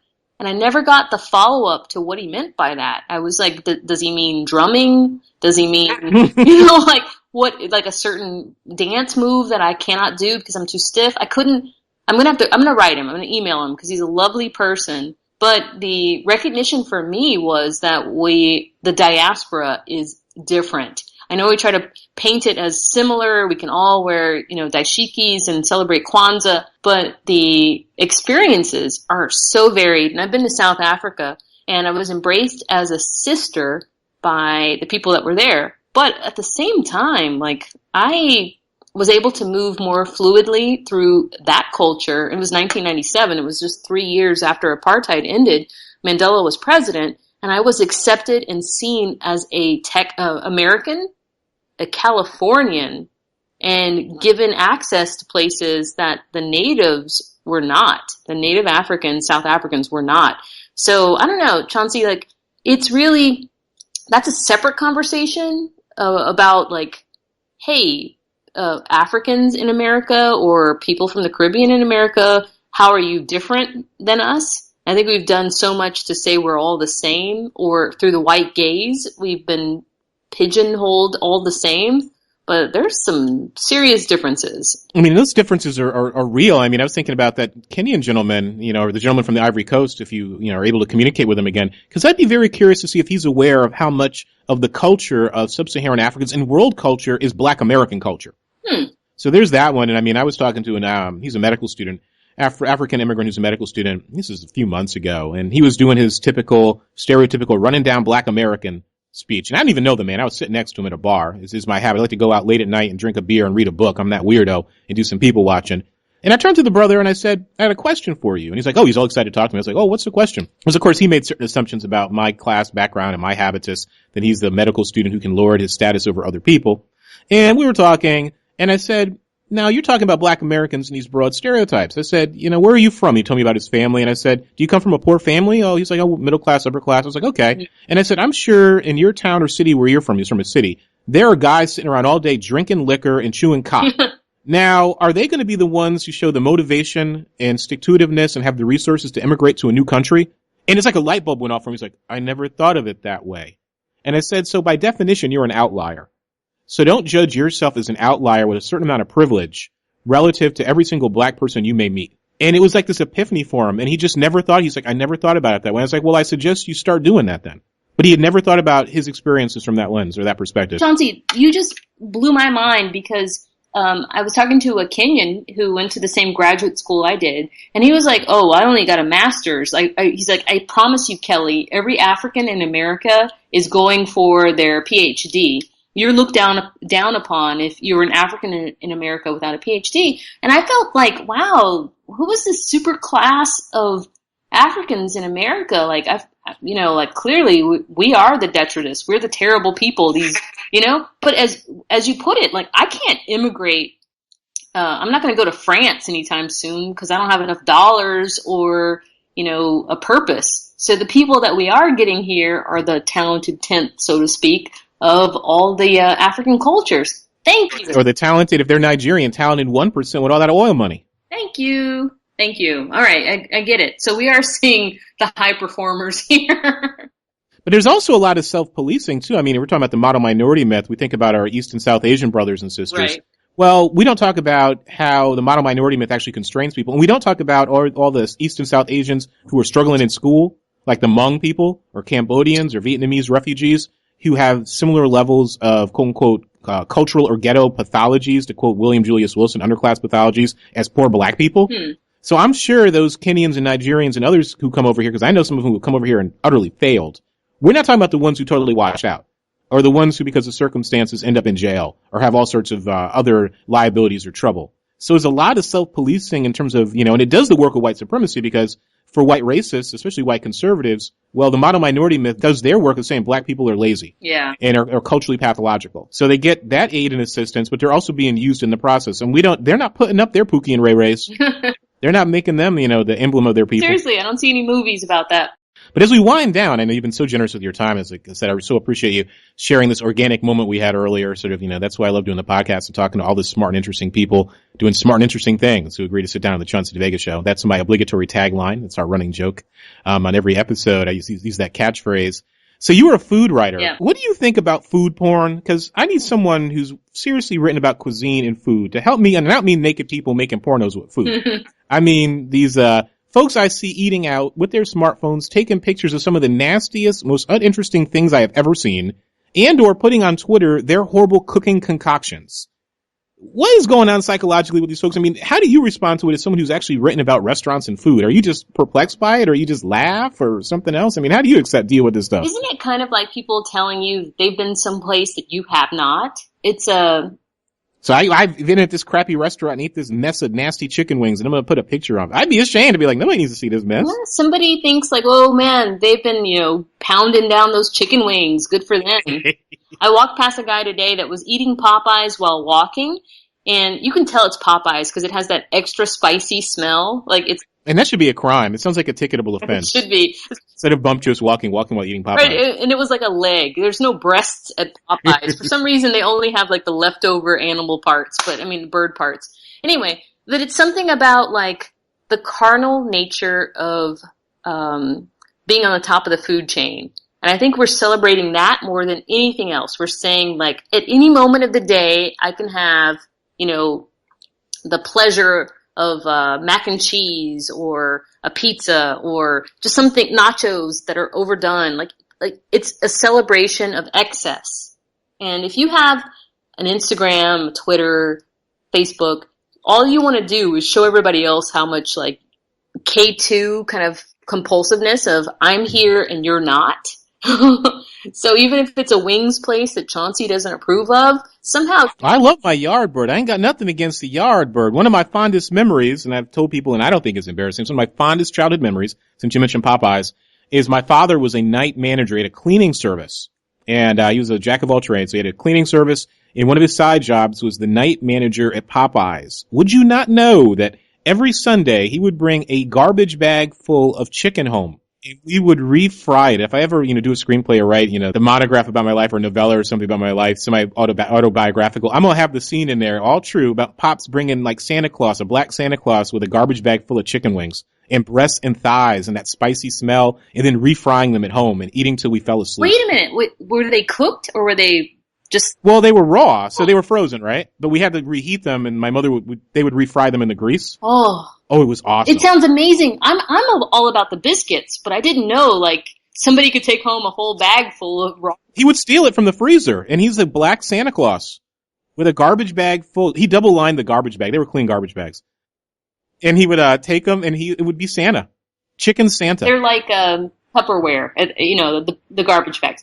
But the point is the food porn stuff is all about I'm here, I planted my flag. Even if it's lowbrow, there's so much value to lowbrow, hence the hipster, drinking PBR, Pabst Blue Ribbon, or wearing Chuck Norris action jeans or whatever it is. It's all about being cool. So food porn, I've indulged in it many a time. It totally upped my street cred to be at both the taco truck and the 5-star restaurant. And it's more about aspiration, some classism,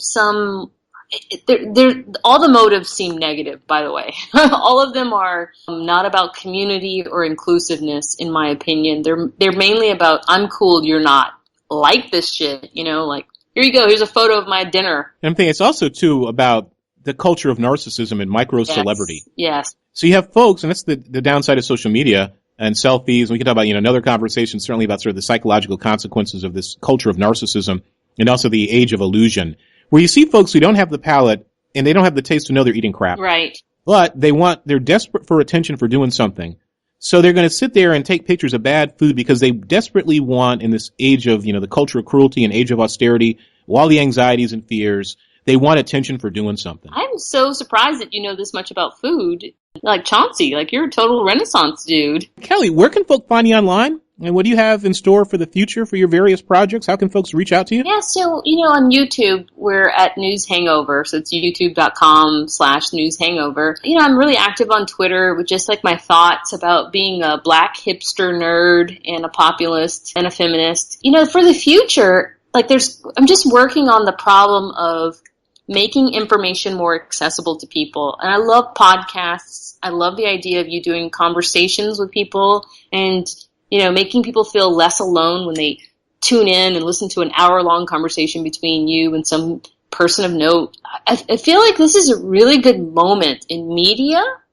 We have so many options to entertain ourselves, inform ourselves, and that you have an audience and I have an audience is it's like a good sign of human beings wanting to connect with each other. So, thumbs up. Chauncey, thanks for having me on. Next time, I'll have to talk about getting chased through Chinatown, because we hinted at sort of this other thing about walking the racism beat as human beings who have desires, wants, yearnings, in terms of how do we think about our own politics, in terms of our personal relationships, in terms of microaggressions and dating, because one of the things we didn't get to talk about, so hopefully in the future we'll sit down and chat again, is, sort of thinking about, okay, loving and dating, and if you have kids, how do you raise kids in this environment, and how do you think about your own personal politics?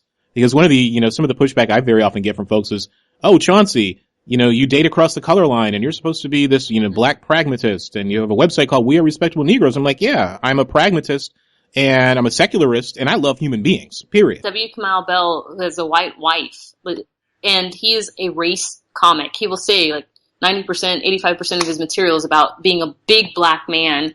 And his experience recently was, in Berkeley, he got discriminated against going to a Berkeley cafe. They thought he was a hobo and tried to chase him off the patio while he was talking to his white wife. It is the responsibility of people of color to talk about their experience, but does that mean that you need to put yourself in a silo and not interact with people who are not going through the same thing you are? And I hope that your listeners are as varied as probably your life and my life are. Well, that's the hope. Frederick Douglass was married to a white woman. So that's always a tell folk when they want to say something. I'd be like, Brother Frederick Douglass had a white wife. Oh, that's going to close out conversations at parties right there. To use that. I know it's a conversation stopper. My only rule in terms of loving across the color line and loving women of all backgrounds, I love people. And the only thing would be if we ever had kids, and this is the conversation and the advice I give people, if you ever have kids with someone of a different race and you're black, and only one race, the human race, my only rule, and I'm sure other people have their own ways of navigating this, is that if we have kids, the kids are black. They're black, and that kid happens to have a white mom, or an Asian mom, or Hispanic mom, or First Nations mom, but they're black, because I have to give them the mental and psychological armor and coping skills to deal with life in a racist society. And I don't want my kids running around as confused mulattoos. And that's just me. You're talking about their hair, right? You're talking about somebody has to know how to do their hair, and it's going to be the black side of the family. Somebody got to know how to do the hair. They have to, I don't want to, and I've met so many young people like this who are just confused. They are tragic mulattoes. I mean, that PBS special that just came out about, did you see it? Little White Lies or White Lies? It just came on 2 weeks ago, dating our podcast here. So 2 weeks ago, and it's about a black girl. It's a sitcom, basically, who grew up with white Jewish parents, and she was raised to be Jewish. And the lie they told was that her grandfather was Sicilian. Turns out the mother had an affair with a black man who's a family friend. Any black person looking at this woman would say you're black. But she was able to maintain this lie until the bow finally broke when she was in college. And every black person was like, you're black. Look at your hair and look at your features. And her mother breaks down and confesses. But it was a pleasure, Keli. Like I said, I have my high fructose corn syrup here, my soda, my diabetes drink. I'm going to have a little bit of that Coca-Cola. And I appreciate you listening earlier when I was having my moment, our organic moment, as we sort of think about life on the racism beat. And in the future, we have to sit down and chat again, but it was really a pleasure. Thank you, Chauncey. And you gave me so many things to think about. I've learned so much in this talk. I learned a lot from you. That's why the podcast, the digital democracy in its best sense, communicative democracy. Two interesting, smart black folk and other folk sitting down and chatting about interesting issues wherever they may go. My response is boom. That's the comedic timing that you have. See, I couldn't do that. That's why I can't be a comedian, because I don't have the timing. But until next time, it was a pleasure. Thank you, Chauncey. Have a great one. Wow. I want to thank Keli one more time for her kindness, her generosity, her sharing, and appearing here on the Chauncey DeVega Show. I really enjoyed talking to her. We learned a lot. As I said, you never know. I don't work from notes. I don't have an agenda. I just write down some ideas and we go where it may. And as I said, love the show. And I'm so appreciative of the guests. I'm so appreciative of your support for the Chauncey DeVega Show, because like I said, it's this organic thing. And to have that moment of pain, really, of surprise that I think a lot of folk were feeling, and just to share that and run with it and just talk. That's, I think, the power of the format of podcasting, where you can have two interesting people who are sincere and open, talking to one another and then talking to the audience simultaneously. We're all part of this conversation. And I learned a lot there. I learned a lot from her. She was very generous, very, very, very open. And I do hope, we'll sit down again. I know for a fact she and I are going to sit down again, fingers crossed. And I wish her the best of success. But watch News Hangover. I think there's a lot to be said for merging news and comedy, trying to play with cultural politics, thinking about how do we speak truth to power in different ways, and how can we use comedy and humor as a way of talking about issues in a powerful and provocative way that enlightens while also entertaining. Because sometimes you laugh as a way of protecting yourself from pain, as a natural reaction to what is uncomfortable, but sometimes you have to look in the face of discomfort. And I think comedy is a way of speaking truth, and that's why it's so powerful. I mean, and that's what the best comics do. I've shared before here on the podcast and also on the website. I saw Richard Pryor's last performance. I believe it was his last or second to last. We didn't know it at the time. In Atlantic City. And he's in a wheelchair. He's suffering from MS. And he's talking about death. Here's a man who knows he's going to die. And he even pretends to die on stage. He puts his head down for like 5 to 7 minutes. And I was like, oh my God, he's dead. And he pops up. He's like, you thought I was dead, didn't I? And that's the truth teller, man. That's the truth teller. Miss you, Richard. A lot of good biographies actually out about Richard Pryor. I'm going to try to get the author of one of the newest ones as a guest here on the podcast. So send me some good energy to make that happen. Send me that energy. Put your hands to my hands through the TV, through the computer, and we can make that happen in the Dusty Rhodes. I love that Dusty Rhodes promo. If you're interested in, not even if you're just interested in pro wrestling, I mean, if you're just interested in rhetoric and performance, Dusty Rhodes in his heyday in the 70s and 80s, man, he's one of the greatest American speakers and rhetoricians I've ever seen. He's Mark Twain. He's Mark Twain-like. So next guest, stretching. And I didn't get to scratch my beard. I'm growing the beard out. I'm growing the goatee out. I didn't get to do the scratch this time. I'll have to save it, because if I do it all the time, it's not a treat. You don't want to have me scratching the beard all the time. So next episode, author.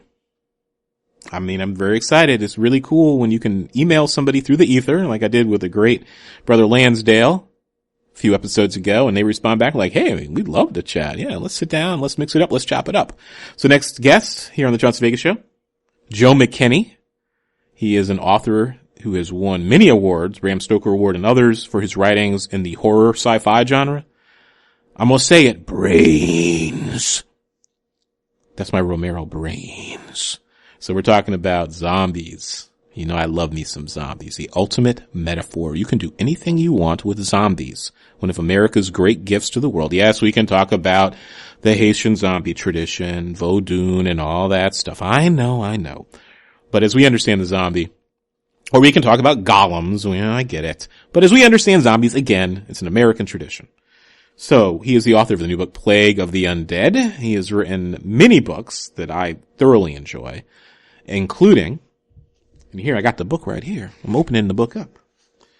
Savage Dead, Mutated Flesh Eaters, and Dead City, which is a hell of a scary read, by the way. Dead City is a scary ass book.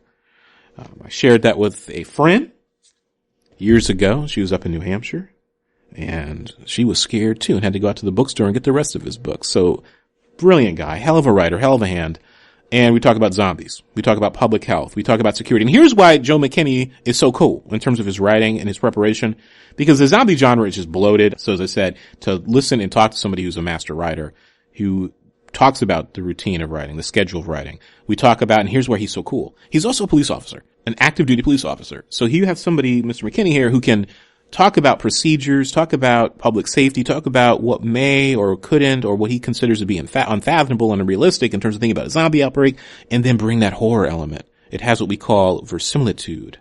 Did I use that right? Verisimilitude. I think that's the right use of the word. Authenticity in terms of the writing.